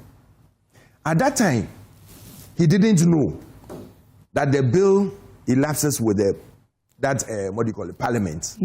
When he was saying all these things, when he was on the campaign platform, when he was at Assent North, using it as a campaign tool. You see, when my brother was speaking, he forgets that the Speaker of Parliament, isn't he a lawyer? Yes. All these things he's talking about, as a Speaker of Parliament, doesn't he know that you can send it to, you can bring an injunction and he can still send a bill? The first question we should ask, was the bill in front of Nanado that he didn't sign as a president? And he made this thing about his brother. Nanado's brother, none. The only brother we know is Bamti. And he's never spoken or done anything about this LGBTQ thing. So when we are speaking, we should be careful of the names we mention.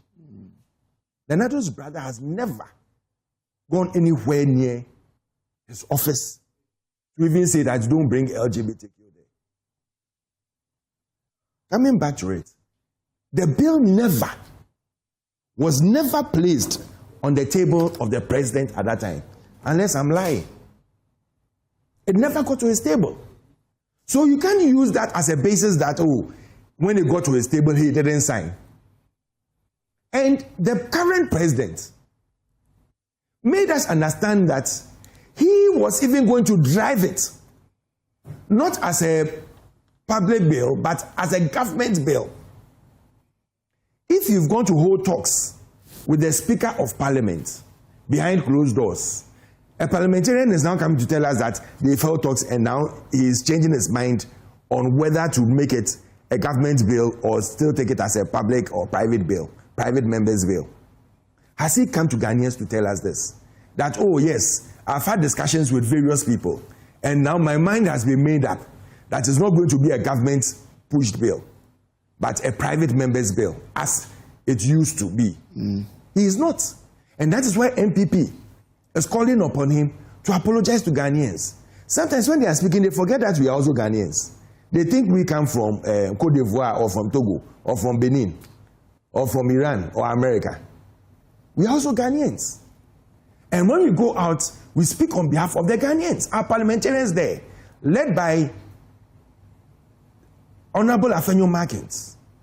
They speak on behalf of Ghanaians. He has a constituency, and so do the 87 more. So when we are speaking, we are not speaking on an island.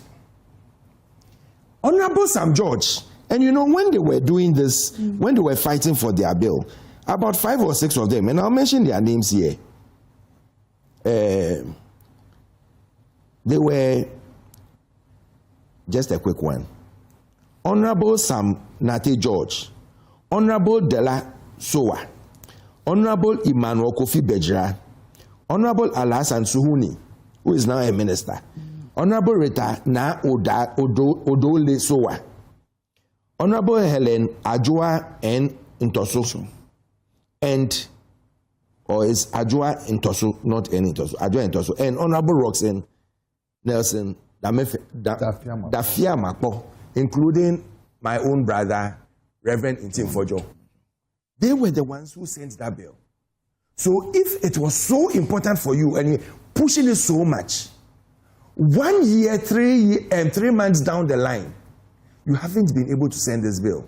Today, the same person who used it as a campaign tool and came to win power on the backdrop of one of the main things he used, Galamsey and LGBTQ, is telling us that, oh, now he's realized that it's not a priority to him or to the country. We said it's a priority. The same priority you gave it in 2024, where in December you were telling us that if it's in front of you right now, you will sign it. As a president, push for it to be on your table. The same Sam George who pushed for this and went helter-skelter in this country and was calling on every Ghanaian to rise up against this and said that if they come into office and within 2 months the president hasn't done anything about it, he will choke him till he, Sam George, resigns. He's still in office. He now tells us that he had to do anything to make sure that his party will come into power, whether truth or untruth. He doesn't care. All he needed was for his party to come to power, for him to become a minister. And he's achieved his purpose. So any social media handle, any Ghanaian who is sitting there and is speaking, he cannot be bothered. Is it a type of lies you want to stay in? You lie yourself into government and you keep on lying till you leave government. Ghanaians are watching. And I keep on telling and saying this, that Ghanaians are watching. Because Ghanaians watch quietly, they listen quietly, they talk less, and they act more. Okay. They've done it to MPP, and they can always do it to NDC. No Ghanaian is a fool, and nobody should take us for fools, whether I'm in Party A or Party B. It does not help us, and it does not augur well for the country. Okay. The capital. You know, this whole thing there. Is it a priority for you? Me as a Ghanaian? No. Okay. You know why? I'll take Nanado's approach. That at any given time, when Ghanaians are ready for it, it will come. It's a societal acceptance. Let's not pretend that we don't know, or we don't have family members who might be leaning towards that side. Okay. My problem with... I beg, just let me add this quick one. It's only when this government came into power that now we are able to see them in front of Independence Square and things, taking pictures. Only. And they don't care. Because it's an endorsement by the president and his people that they are not ready to fight any canker. Can you say so? Yeah. Because if now they are able to come out, hold conferences, take pictures, spread it over social media, and no security enforcement is done on it, then we're in trouble. Okay. Thank you, Sylvia. You know, my issue is, is it the big six or the big seven? The people that were in parliament? I think it's about 7 of them. Okay. Yeah. The question is, you and I should hold them accountable as to why they are not pushing it as they did the last time. There is no excuse. I don't even hear even Ntim Fordjour, who is on your side, even advocating now. You get my point? Actually, there are 8. No, 8. Yeah. The big 8. Oh, Fordjour has been running about. No, you're not getting my point. Okay, I get what. As it was then, what is the so shall it be, right? No. That's a biblical thing. Okay. What I'm saying is, we are not serious about our representatives. In other jurisdictions, these representatives, they will lose the elections. But because we don't understand why we vote, people go to vote because they're giving them bentwa. That's true. You know, so if you know why you are voting, okay, the reason for you to go and stand in the voting booth, then you understand why you should be angry when these things come up. Look, my concern is as a nation, we have our customs, our traditions, and our way of living. I find it difficult that even in other jurisdictions, young people are now being taught. A boy born is now told that don't identify yourself as a boy. And a girl born don't identify yourself as a girl. Yet. Okay, that thing is totally nonsense. A girl is a girl, a boy is a boy. And when people who argue that, they have hermaphrodites, right? Yeah, so, you know, to me, all I'm saying is, don't bring certain lifestyle on Ghanaians. If Ghanaians get to a point that they want to adopt that lifestyle, they would adopt. Look, me, as a small boy in Kumasi, on our street, there was a guy who was a cross-dresser. Maybe he might be a gay, but that last days. Yeah, we saw him as a cross-dresser. Sunday, he changes his routes because we go and identify where he's passing to go to church. And then the whole neighborhood kids, you go and stand there, you know, and all those things. I was like 6 years old, down, look at my gray hair. Let's not pretend. Also, they had the Aquarius and Aquarius and all those people there. Right? The question is, they were living their lives. Let them live their lives. But don't bring, as is being brought to us, that, look, do you know, the last time I went to New York, JFK Airport, the restroom, do you know they don't have male and female signs anymore? I think this thing has changed it all. When you're going to the restroom, that should be identified as male and female. So New York, JFK, they don't have it. In Trump's time? Yeah, I said about 2 months ago. Okay.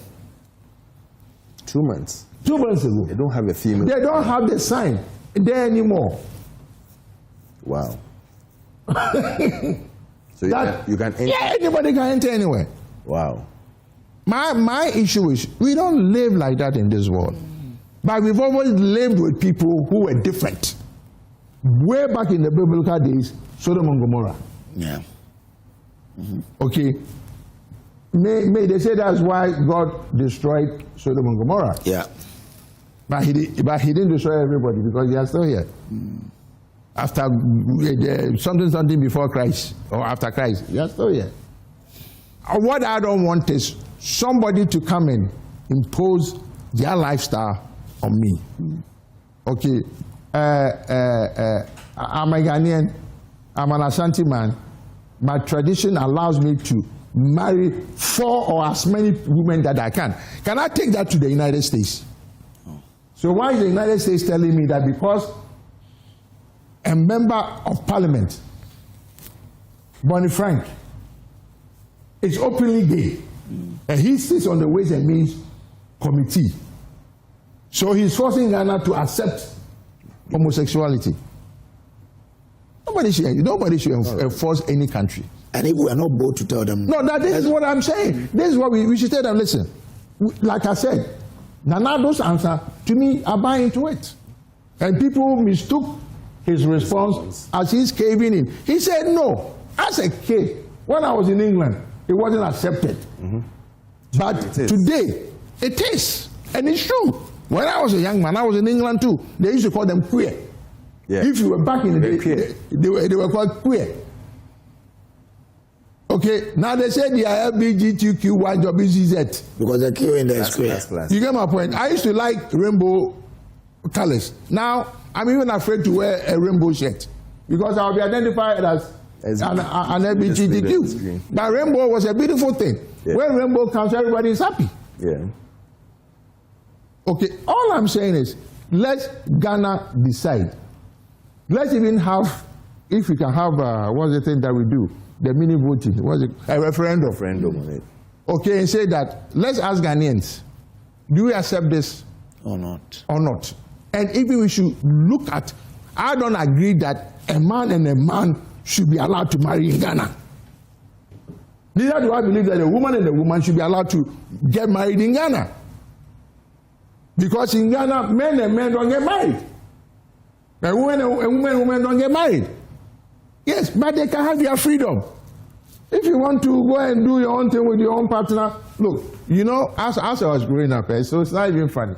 You know, boys, when you walk on the street, we used to hold our hands. Yeah, it's different. Yes, it's different. I can't hold your hand when you are walking anymore because of the mental attachment. Yeah. But as a kid, as a young boy, you can hold your brother and go everywhere. Even at all, in England, right? When I was in England as a young man, do you know if you go to a club, right? The typical English people, the women like to dance among themselves. Not that because they were lesbians, but it was more of a protection thing, yes. Protecting each other. Okay, but the question is, let's identify what will work for Ghana and what will not work for Ghana. Yeah. I do not agree that gay people should adapt in Ghana. As Kum Chacha says, if you don't want to have a child, if the fish is in the sea, if they also refuse not to have children, why are you going to get fish to eat? And it is annoying because the moment a man and a man adapts, that child is influenced by the house, what he sees in the house. When a woman and a woman does the same thing. Now, this basketball player, I've forgotten his name, him and his wife even came to Ghana. And then Will Smith's son, confused as anybody. Today he says it's a man, tomorrow he says it's a woman. Magic Johnson's son, a whole grown 6'7" whatever footman, is dressing like a woman. Magic Johnson.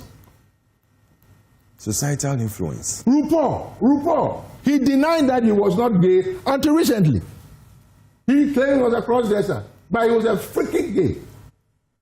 All I'm saying is, if you want to be gay, this man, Anderson, CNN, comes from one of the richest families in the world. His mother was the person who invented proper jeans for women back in the day. She was called Gloria Vanderbilt. But look at Anansi Cooper.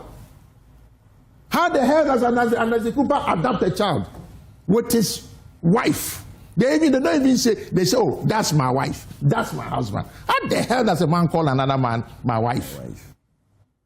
Oh, he's also gay. Yes, Anansi Cooper. Those he's mentioned are gay. You get my point? But that is a country that is allowed. Even when I went to America, let's say 40 years ago, it wasn't that open as it is today. Even though it was there, it wasn't that open. They had their own way of dealing with it. So allow us to have our own way of dealing with it. On if you accept it. If you accept it, fine.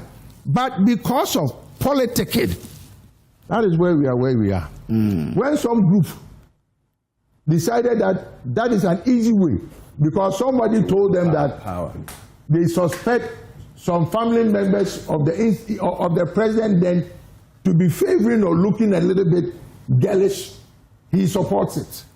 Okay. I mean, I know. I have a family member who is gay.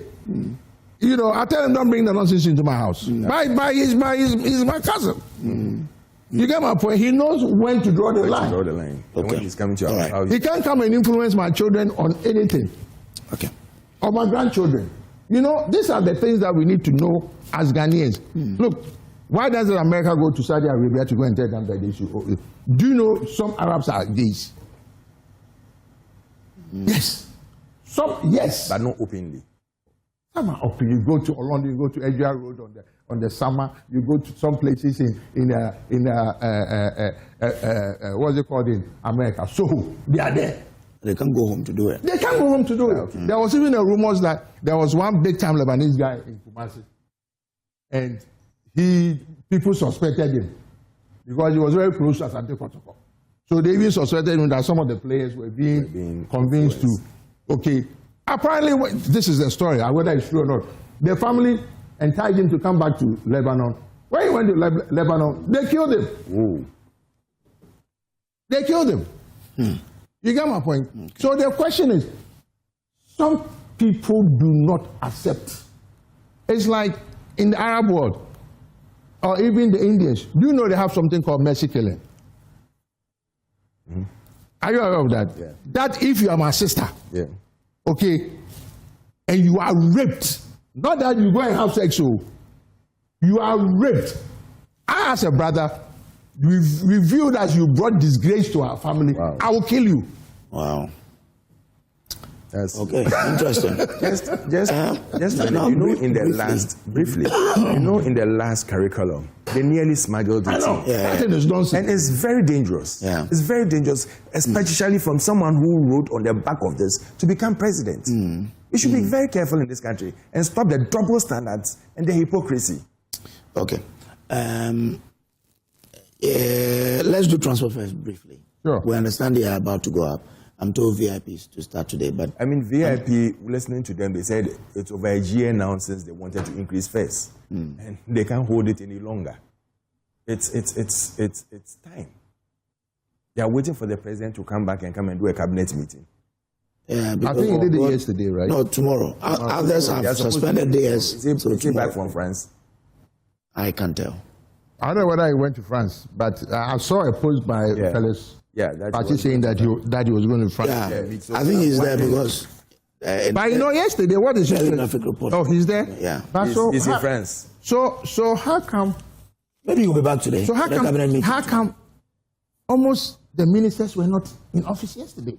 Because yesterday I went round, and most of them were not. No, I thought they were in a cabinet meeting because they've come back, you know, and. I don't get it. Maybe some went to France with him. Maybe some were on holiday. Yeah. You know, on this whole thing, me, I'm a consumer advocate.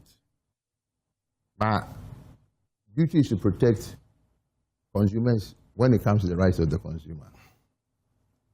I have a problem of the way government in Ghana has done transportation, let's say the past 40 years.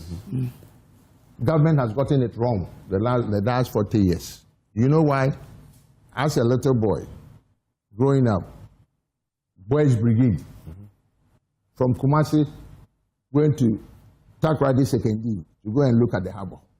We went on a train. Okay? As a small boy. As a young man, when I was being brought, my mother was moving to Accra to come from Kumasi. We came on a sleeper train. Yeah. The car was on the train. Yeah.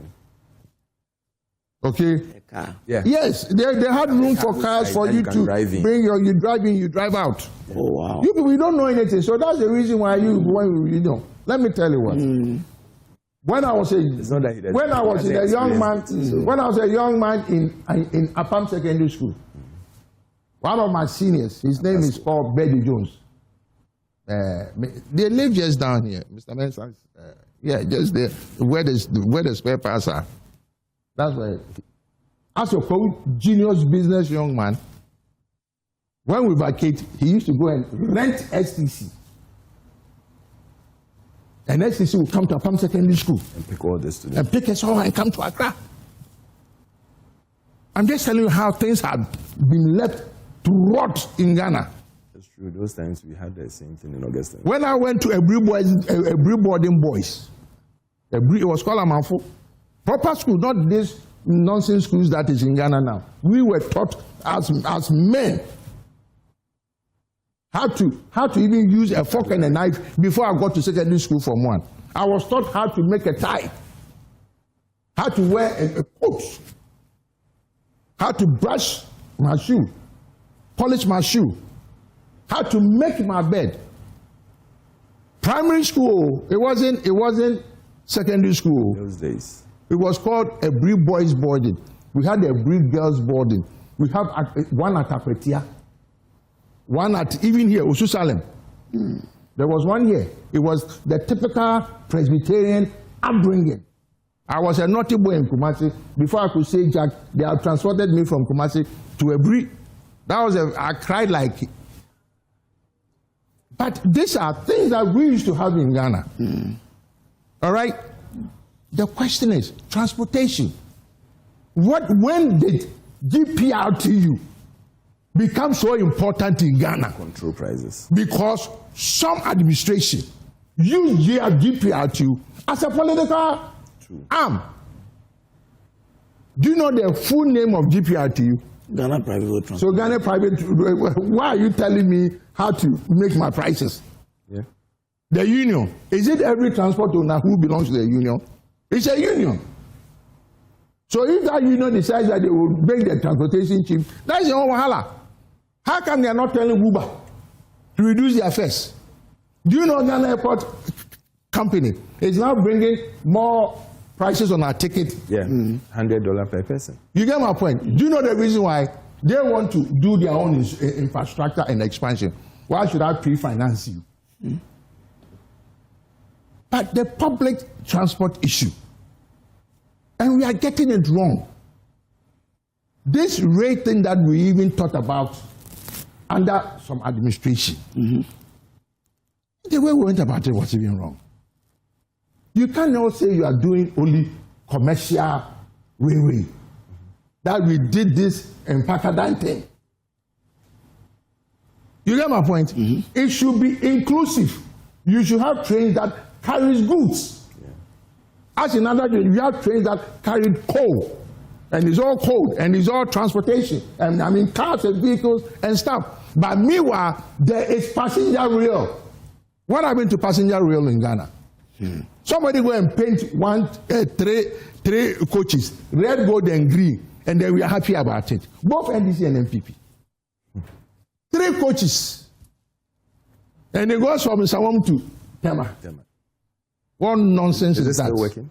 I don't even know. I'm just saying. Guess what? What I saw as a kid, by now, the whole Ghana should have been railed. Yeah. Because the way we started, if you are coming from Kumasi, Pristia, all those things, it was straight all the way to Takoradi. Okay?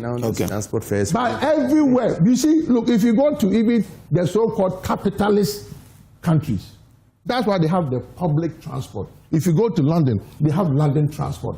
London Transport is the one that... Just 1 minute. London Transport is the one that government puts in money to cushion. That is a social intervention. Could you just wonder? There was a reason why President Akufo brought back Metro Mass. There was a reason. And there is a reason why under Nanado and Baumia, they decided to negotiate for 100 electric EV buses. There was a reason. You know that private road and private GPRT. You know that song. You did your best, but your best wasn't good enough. Okay.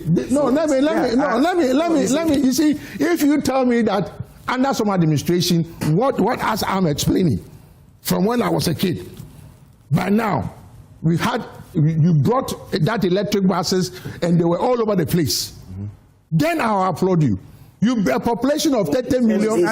Oh, please, just start. Listen, the amount of money, and it's not just NDC or MPP, both, I beg you. It is my... You've made your point. Let him also I was on the floor for 1 minute. Let him have his time. Yeah. No, you finished. Yeah, you finished. Yeah. So you see... I didn't finish. You say you want to interject, but go ahead. You see, I don't like politicking when it comes to certain things. Okay, look. Osabas.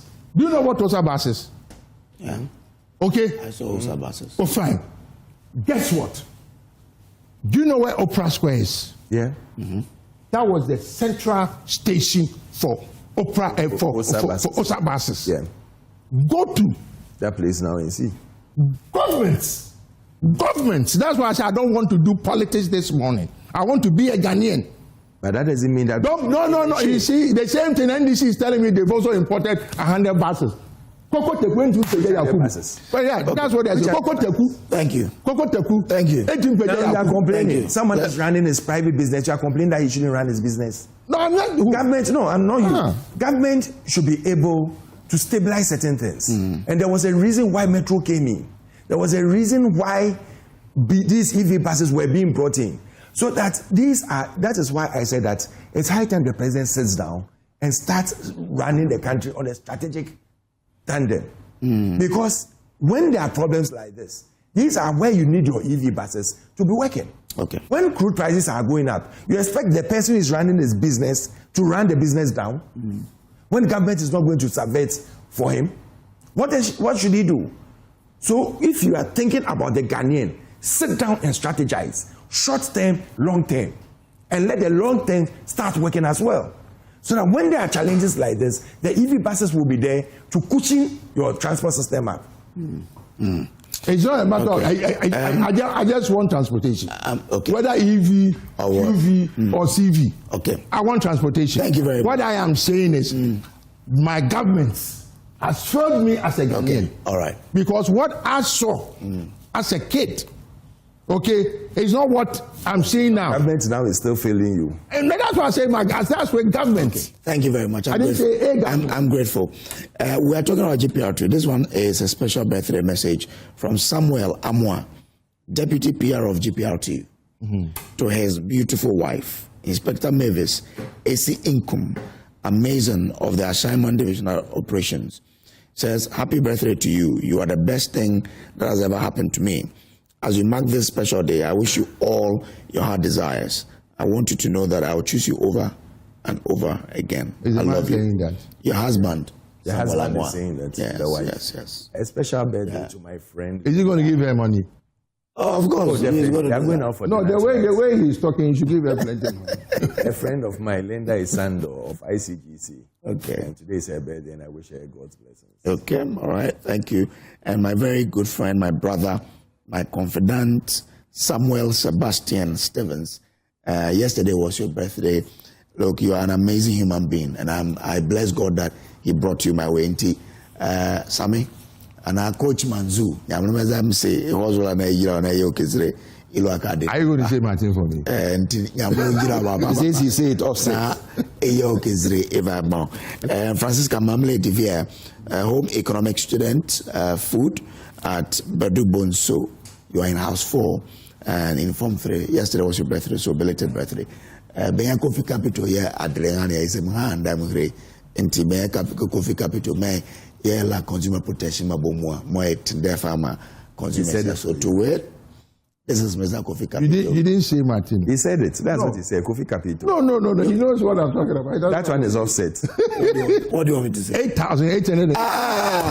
You didn't know that. That's what you were talking about. So you heard? You didn't know that's what Thompson is a member of the NPB's National Communications Directorate, and then but you didn't say I was also coming in as the National Treasurer. So Alfred Thompson is vying for the National Treasurer. But you know there's something interesting about the Nzemas and the Ashantis. You know we have a very serious traditional relationship. Okay. Yes. Yes. There's a master. Yes, there's master. That is why I'm a hunter. Oh, okay. But we are one. That's why we have Asante protocol and Nzema protocol. Okay. Thank you very much. Okay. We'll take a break here. We'll be back with more. Please do stay. Thank you for staying with us. You're watching the AM show. Now, 1/3 of tourist sites in Accra could be lost to coastal erosion and rising sea levels, with the Osu Castle among the most vulnerable. The sea is steadily eating away at the castle, a factor that influenced the relocation of the presidency to the Jubilee House 13 years ago. Now, today, the erosion continues, and experts warn the historic monument could collapse within the next few decades. And Emmanuel Jivenu reports in a JoyNews series, When the Sea Comes Home. The sea is closing in on one of Ghana's most important histories, the Christianball Castle, also known as the Osu Castle. Every wave eats away the land. The shoreline may soon vanish completely, leaving land and sea merged. The Osu Castle still draws tourists, people eager to connect with its past. 24-year-old Henry Asiboya is visiting the castle for the very first time. He is a lover of fashion. He is not just at the castle to learn, but also to capture its beauty as a backdrop for his pictures. I've heard about Osu Castle, so I decided to come and see where they used to keep the slaves, then they will later transfer them to overseas. So I decided to come and then take a tour, then have a good background for my fashion photos. Okay. So that's what brought me here. Okay. What Henry sees today is very different from what others have seen over the years.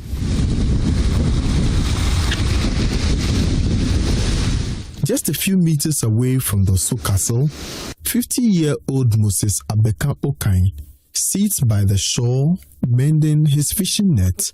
He has lived by the sea for decades and remembers when the shoreline was far from the castle. Castle first year kuse to Shibian shore nearby Nale. Tumo Biane Banshom. It more first year Bene or Gonoton Biane in shore Nale. First second in shore fan at son Shibiane if on it a peteleno ya okote no ishi no utekiledan. Then one young son of Bukia. To a lake te banye civile. Negabia me Numi Pulete economy, you want better on you, Lewali. At the base of the Osu Castle, the warning signs are no longer subtle. The rocks that once held firm are now exposed, some cracking, others being pulled away. The waves are no longer breaking offshore. They now strike directly against the foundation.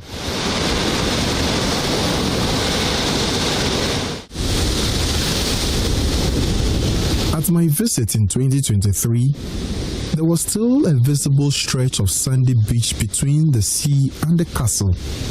I could stand and walk in that space without difficulty. 3 years later, that buffer is almost gone.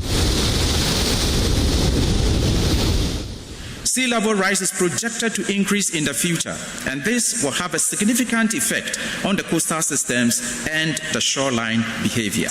Our study revealed that out of the total number of tourism facilities at risk in Accra, a third cannot physically withstand the event of sea level rise hazard due to their proximity to the shoreline. For centuries, the Christianball Castle was the seat of government. From the colonial era through independence and into the Fourth Republic. But in 2013, the presidency moved to the Jubilee House. Coastal scientist Professor Akufo-Addo says advancing coastal erosion played a key role in that decision.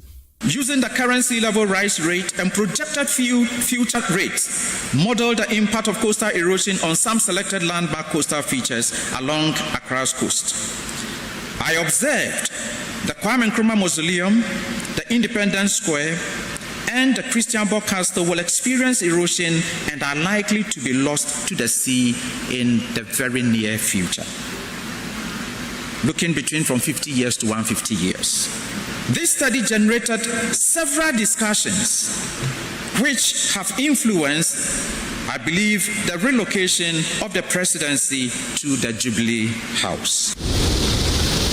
Rising sea levels combined with wave energy and human activities along the coast are accelerating the loss of land. And in many places, there is no effective coastal management plan in place. What is happening at Osu Castle is part of a much larger pattern. Across Accra's coastline, critical infrastructure and entire communities are increasingly exposed. National landmarks, economic zones, homes, all sitting on land that is slowly disappearing. Several areas along the coast, not just Christian Bock Castle, but several areas along the coast are vulnerable. And how do we ensure that there is an increased resilience so as to be able to fight or to withstand some of these challenges? And like I said, all hands needs to be on deck. We need to initiate a national discussion on these things. Every facility within the coastal area has a certain level of vulnerability. But how do we ensure that we enhance the resilience of communities, resilience of infrastructure, resilience of assets within the coastal area? So it's all encompassing. But unfortunately, because we don't have a workable management plan for the coastal area, anything is just going on. I feel so bad about it because when I was coming, I interacted with some people even outside. The environment was lovely, yes, lovely.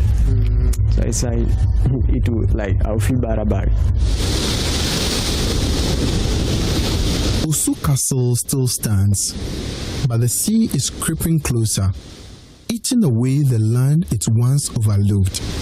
If nothing changes, the loss may not happen suddenly, but bit by bit, until there's nothing left to protect. Emmanuel Jivenu, JoyNews, Osu.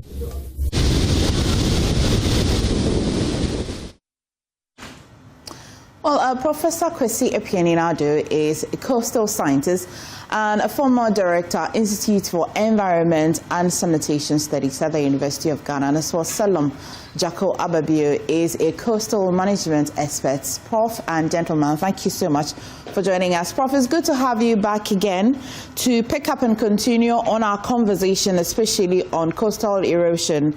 And this second episode, if you can hear me, reminds me of your inaugural speech. We have actually brought excerpts of it into this episode of our series. And it means that you've been warning of this several years ago. It's not even quite surprising, this report that my colleague Emmanuel Jivenu has just brought to the fore again. How would you measure our responses so far? For having me, and good morning to your viewers and listeners. Measuring response, I think it's not been as one would have wished to see. We haven't been proactive. We're still being reactive. We haven't looked at the problem in its entirety. I think we haven't tackled the issue as we are expected to do. And I think it's something that is quite worrying because the dangers are imminent. We are facing the challenges so far as coastal erosion is concerned, and the measures that are being put in place to tackle these challenges I don't think are enough. Prof, is it too late? Are we way behind in responding to the threat so far? I wouldn't say it is too late, but I can say it's getting late. So if we can start today, then that will help. As we continue waiting, then we are shifting that, we are increasing the impact, and then the challenges are also increasing. So I wouldn't say it's too late, but it is getting late. Okay. Prof, stay with me. Let me bring in Salom. Salom, thank you for joining us on this conversation, especially with your expertise in coastal management. I am actually quite curious and concerned whether so far our responses, do they look like short-term fixes, or they are quite a good step in the right direction?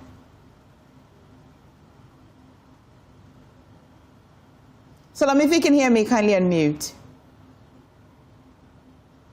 Kindly unmute, and then you can speak to me if you can hear me. All right. Can you hear me now? Yes, yes, Salom. Thank you. Please proceed. Good morning to you. Good morning, Efokwesi, and good morning to your cherished listeners. Yes, the short answer to your question is yes. We've been doing a firefighting approach to shoreline management. It has been ad hocism for a long time, and we have been using methods that, in our estimation, are last century methods. So we have not been really getting the benefits of protecting our shoreline for future generations. So yes, it's been ad hocism. I've heard some interesting stories from some directors that were responsible for shoreline management in Ghana. And one of the stories was that he followed a politician to the coastal environment, and the people said, we need this shoreline fixed. And immediately the minister turned and said, that is why I brought this gentleman. And the gentleman was so shocked because he didn't have any idea that he was going to talk about sea defense. And that is how we've been building it bit by bit. Prof. Kwesi has spoken extensively about it.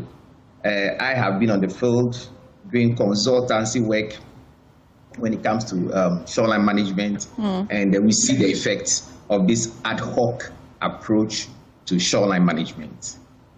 So we've not been very intentional about protecting our shorelines. We've just been rushing in. Once we see a problem, once there's a storm surge, once a particular building is going down, then we try to protect that particular infrastructure, forgetting that if we use that approach, we end up creating more problems than the problem that was even there originally in some instances. So that's what I can say for that. Well, when I come back to you, Salom, we'll explore some of the things that we've done that have put the coastal lines to some sort of vulnerabilities. But Prof, back to you. Let's discuss policies, because I think it is the most potent way to solve this problem. So far, what are some of the policy mistakes we've done? I think one major issue which I find worrying is the fact that we don't have a comprehensive policy in looking at coastal erosion management in Ghana. We seem to be looking at coastal erosion in the piecemeal approach. So you have various institutions and MMDAs that are connected to the coast, and they have some, some document that talks about the coast. So the management is done in isolation. We don't have an integrated approach in managing coastal erosion. So anything is done anyhow. And like Mr. Baidoo rightly indicated, what we tend to do is a knee-jerk approach, because there's nothing there to manage the system, nothing there to coordinate the activities. So anything comes, and then quickly we move in, we put in the drawings, and it is not solving the problems. We are rather enhancing the challenges that are associated with the coastal erosion issues. There is nothing guiding our activities, although we have pockets in acts of various institutions. This organization is managing a bit, this is managing a bit. We need to have a coordinated approach in managing coastal erosion. That is what we are lacking. Last week, when we had a conversation on this particular topic, you drew our attention to the WACA project, which at least sought to help with some of these challenges. I'll go to Salom, and when I come back to you, Prof, What exactly could we have done with the WACA project? I see that pockets and bits of it are usually implemented through the Ministry of Environment and Sciences, but how can we broaden the policy? Because you say that we're not quite intentional, but the sea erosion is quite intentional. It keeps coming, even if it's a natural occurrence or by human activity, per some of the things that I was learning from you last week. The bigger picture. What could we have done better with approaches and policies like the WACA project? But Selom, human contributions, we can talk about policies, we can talk about what governments can do. But right before our eyes, we see development, we see buildings, we see people or residents inhabit the coastal lines. Do they understand the consequences of their actions at all, per your expertise? Do they? I don't think so. I don't think so at all. We've had a significant coastal squeeze. Pardon me for using terminology every now and then, but there is this encroachment of people into the coastal environment. We do it for a number of reasons. One, poverty. Two, the aesthetics of living on the coastline, and a number of other factors. So we have moved there. We don't understand the dynamics of the coast properly. And so that ends up creating problems for us, for our coastal constructions, for communities. Last week I was in Tema Community 1, just behind the main port.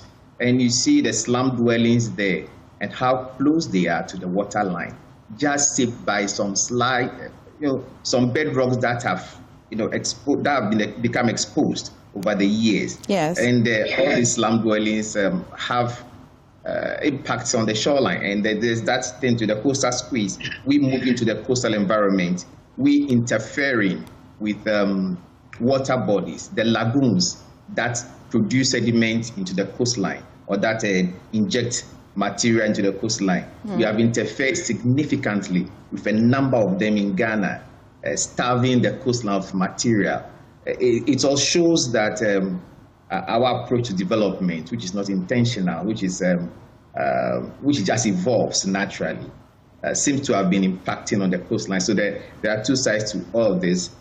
One, we being there, so we experience it. Two, our activities in there that worsens or exacerbates the coastal erosion. And you tie this in with, climate change and projected increment in sea levels. And the fact that as a nation, we haven't yet taken a long-term approach to solving that problem, but we've just been looking at it, solving particular problems at particular instances. I have some ideas which I've been discussing with Prof. I think we did one discussion. Is it just because we are not doing anything? Well, luckily, we've passed a new legislation, the Ghana Hydrological Authority legislation, which is Act 1085. I think it was passed about 2 years ago. I want to believe that we can use this legislation to manage the coastal environment, slow down erosion, do what we call nature-based and nature-positive engineering that uses nature instead of what we've been doing now to protect and enhance the coastal environment. I believe we can use that legislation properly to handle this.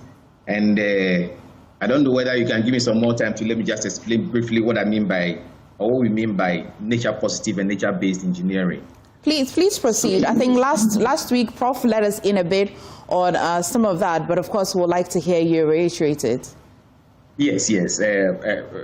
Prof is a big promoter of that, and I'm also a big follower of that as a result. So what we've been doing previously is fighting nature, essentially. We put the groins there, that's the rocks on the shoreline. We just dump them there and we leave them. We are kind of like fighting the shore. So we call it sea defense structures. We think we are defending the shoreline against the waves. But the sea is mighty and it's powerful, and eventually to overwhelm our defenses. So the new idea is use nature-based approaches to manage the situation. See what you can do if mangrove swamps that we need to replant or protect, then we do that. But where I am most interested in, because I'm a coastal engineer, is the nature-positive engineering, whereby we come to a kind of midway between just allowing nature to do it, and we engineering such that our engineering approaches goes with nature. So instead of just building rocks on the shoreline, can we regenerate a dune? Can we regenerate an area, a little bit offshore? Because essentially, if you come to the physics of it, all that is happening is that the sea throws energy at the shore. The shore absorbs this energy, and when it's overwhelmed, it washes away. So can we find a way to reduce the energy in this wave that is being thrown to the shore every now and then? We understand the physics, we know how we can do it.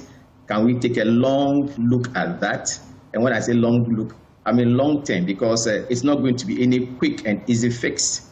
It's getting a little bit late, as Prof said, but we can pick it from a point and start slowly developing it. Let's say medium term, short term 5 years, medium term 10 years into the future, what we intend to do with various portions of the shoreline, so that we can develop this essentially for posterity. Otherwise, we leave it at that. Then the next generation also goes into this ad hoc erosion prevention, and the problem keeps going on and on. So I think that is something we need to look at.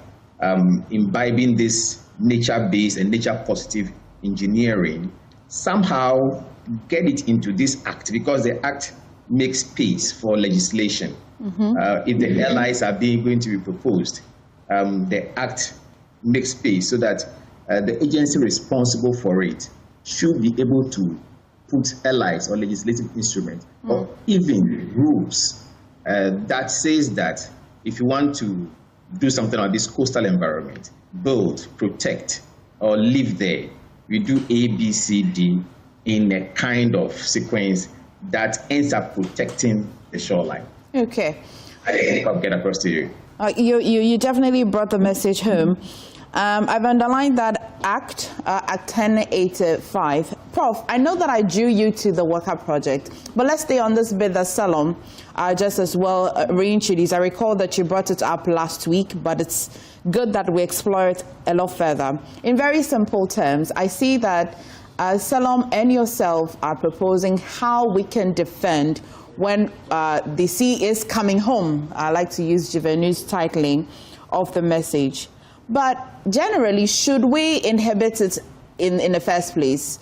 Is it okay that human beings actually live along the coast? And if we must, is there a way we must live in a way that it doesn't harm when the sea is coming home at all? Does it contribute to the erosion in any way? Yes, I think I'll take that. Last week I mentioned that there's a need to have, a holistic management approach in dealing with the coastal environment. Should we allow people to build closer to the shoreline? The answer is no. So if we should not allow people to build closer, then we should have very effective plans, development plans. So in our development plans, we should have a setback line. So we have the setback line and indicate that beyond this line, development is not allowed to go on. Okay. Because as I indicated last week, in as much as we as humans need the land, the ocean needs the land to evolve. So we should leave space for the ocean to naturally evolve. And if the ocean is evolving and it's not interacting with human development, there's no problem. Erosion becomes a major problem when there is a conflict between human existence or human development and the natural dynamics of the ocean. So we need to have everything of the way we plan our coastal environment. And that is why what Mr. Baidoo mentioned is very, very, very important. The new act that is that has set up the hydro authority. How do we ensure that the airlines that are coming out from the act are done in such a way that it can be, it can really help to protect the coastal environment? And let me also say that managing the coastal environment is not just about the physical, way of doing it as we normally do. It goes beyond that. How do we involve the people within the community? That is also very important. Right. No, how do we bring everybody on board? And that is why coastal erosion management has evolved from the normal way of managing it to an integrated approach where everybody is brought on board. And again, if you add or include the coastal communities, you ensure ownership. So once the project is done, there is that continuity in terms of managing the systems when the operators are not around. So ownership becomes a major thing that is enhanced. You also mentioned the WACA project, and as I indicated last week, WACA is a game changer. And WACA is teaching us something that I've always been asking myself, beyond WACA, what are the lessons? WACA has a coordinating team, and the coordinator is sitting at the Ministry of Environment. And WACA is bringing all the relevant agencies together to work as a team. And that is the integrated approach that we are calling for. There should be leadership. There should be a coordinator to bring all the relevant agencies together and take that leadership and let the relevant agencies play their role in how to manage erosion. Lands Commission plays a key role. Forestry Commission, they play a key role. All the other agencies, EPA, they are all very relevant when it comes to coastal erosion management. You cannot isolate them. And that model that WACA has developed is something that I think we should take on board moving forward, so that we have that leadership, we have that coordinator who drives and bring everybody on board. Prof, let me stay with you a little longer. Would you say that all of the coastal areas so far have been devastated already, or at least we have, or maybe I should ask whether we can save some of the coastal areas? Is it too late? I indicated earlier that it's not too late, but it's getting late. For all of the stretches. I ask because if I just cast my mind around, I know that there's some beachfronts. I also know that there's some resorts that are dotted along some of the coastal lines. From my innocent mind, I see that as beautiful. Doesn't look like it is destroying anything until JoyNews shows us this video, and it looks like the destruction or the devastation is quite bespoke to certain areas. So are certain areas more destroyed than some parts per what we see, or even if it looks nice, scientifically there's some destruction happening?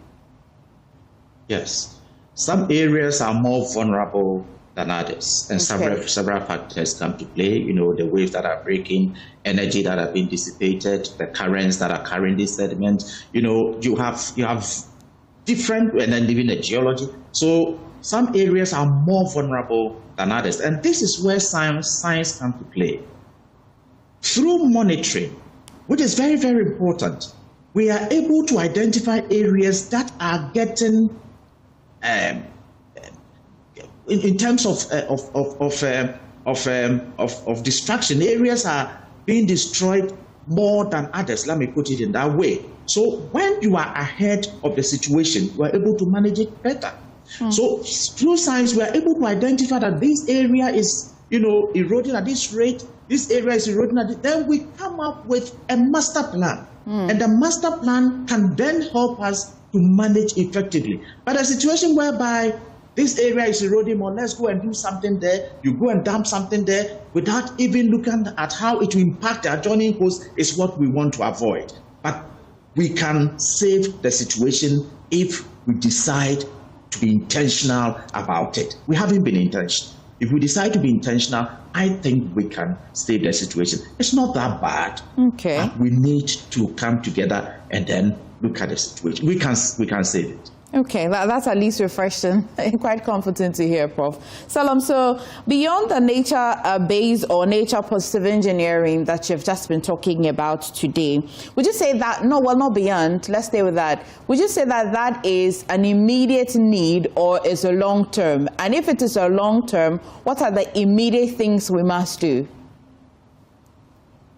Well, in my view, immediately, we need to do more of the science to classify the coastline into areas that need urgent intervention and the areas that need intervention and areas that may not need intervention, kind of like a shoreline management plan. Okay. And then we can put it in a hierarchy to see how we would implement this management. Because when you're asking Prof about whether it's too late or not too late, I remember walking along the Pram shoreline where a lot of results are popping up. And what you notice quickly is that after putting up your multi-million-dollar result, you start noticing within a year or two that the sea seems to be getting closer.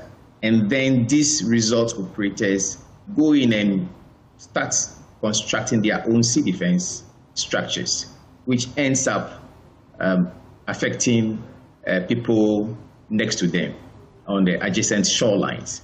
So we need to quickly look at these areas and see how to plan it.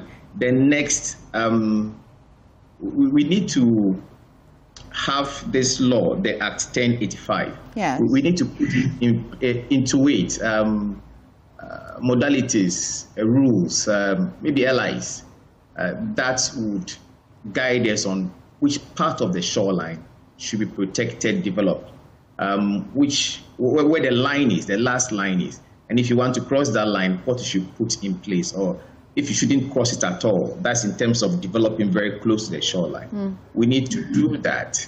And then we need to look at the kinds of intervention that we put along the coast.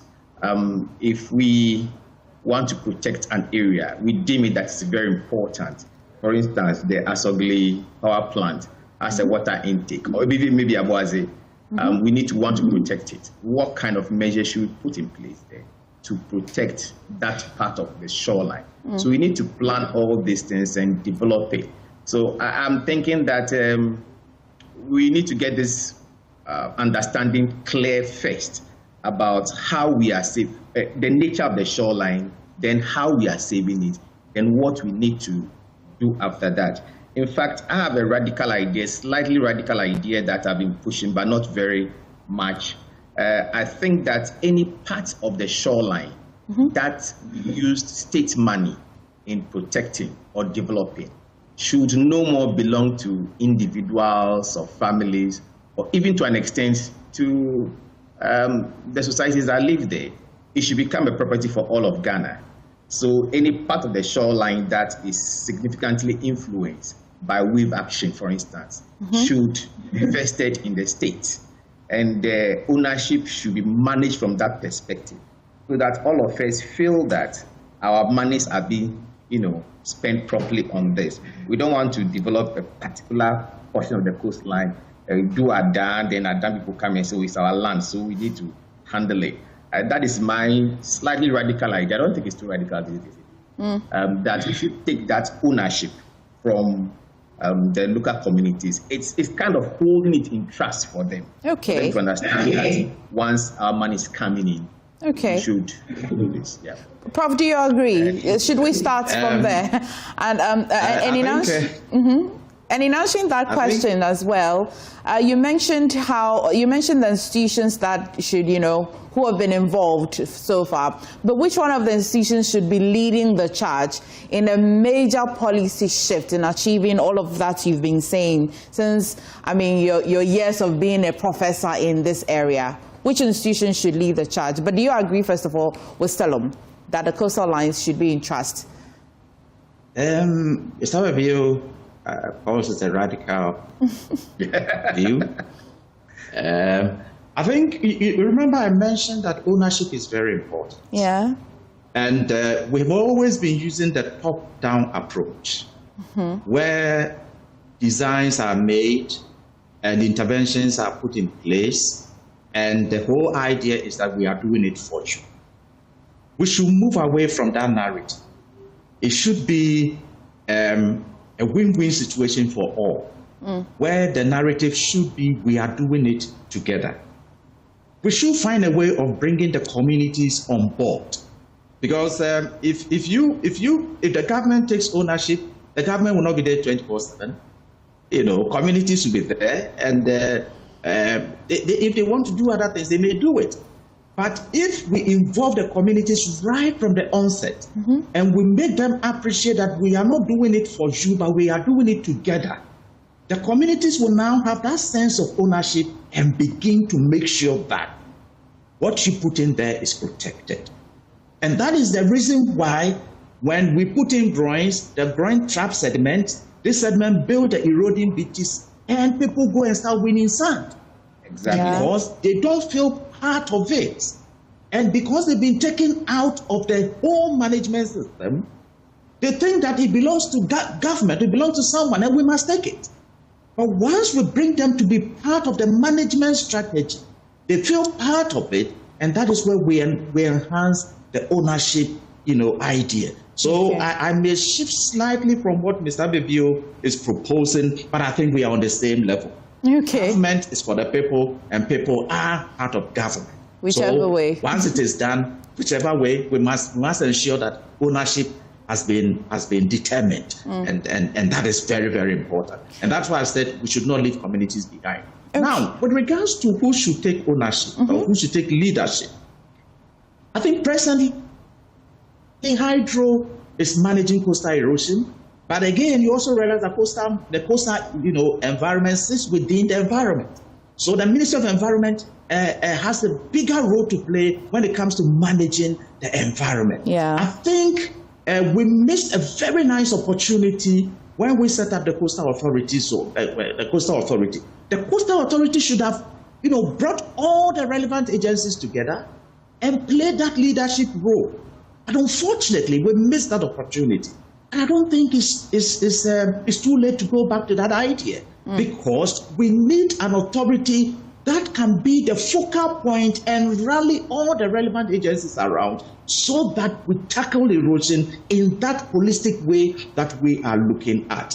The piecemeal approach, the silo system of doing it, I don't think is going to help us. Leadership sitting in one entity or one organization or one institution, how would that play out? I think it's something we need to have a broader discussion on. But currently, Hydro is doing quite well, but we should look at the gaps and see how we can fill the gaps. Prof, thank you so much. I definitely know that we shall continue this conversation because it's a series that we're running. Salome, in just 30 seconds, if you can share your final words with me. And that's how we'll be wrapping up the conversation. Thank you very much. And this is really interesting. And I'm really, really glad that Joy FM has decided to look at the coast. Some of it has been, we have been talking about it for some time. And the only time it comes up is that there's an issue on the coast. And this belongs to us. We have just 550 kilometers or so of coastline. It belongs to us. It belongs to our generation and posterity. We need to immediately start taking a long-term view of it, how to protect it, how to enhance it, and how to use it to derive benefits for the nation and leave it in a state such that future generations, posterity, will be happy that the ancestors look at this coastline and left it in a state which makes them happy. And we've been talking basically about the things we need to do. I think when we pick it from there, we get the relevant authorities to commit resources. We could start from a point so that in a few years' time, we don't lose a lot of monuments, we don't lose a lot of land, and once we lose it, it's either lost or we have to spend a lot more money to get that coastal space back.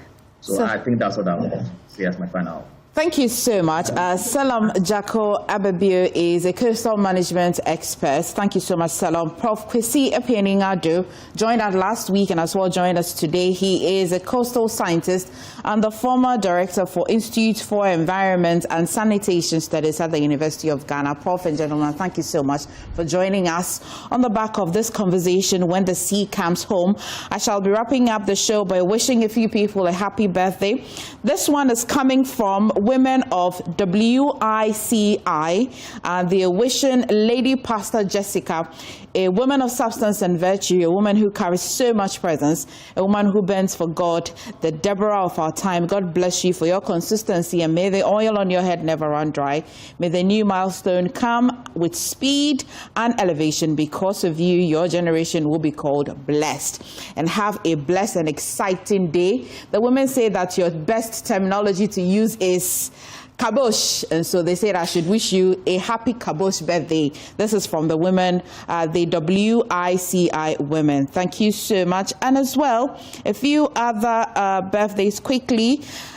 This is a special birthday message from Samuel Amwam. He is Deputy PRO of the Ghana Private Road Transport Union, GPRTU, to his wife, Inspector Mavis Esi Inkum, Amazon of the Agyeman Divisional Operations. Happy birthday to you. You are the best thing that has ever happened to me. As you mark this special day, I wish you all of your heart desires, and I want you to know that I'll choose you over and over. And it says that he loves you very, very much. This is coming from your husband, Samuel Amwa, to you. Happy, happy birthday to you, Madam Inspector Mavis Esi Inkum. Thank you so much for watching the show. I will not say goodbye without saying good morning to ASP Susan Akperi as well for doing the watching today. Thank you, Mami. I did wish you a happy Easter. Belated one. Happy Easter to you. My name is MFA Akufo-Addo. Thank you for watching. Stay safe out there. It's a raining morning. I'll see you at 12, but please stay for JoyNews Desk.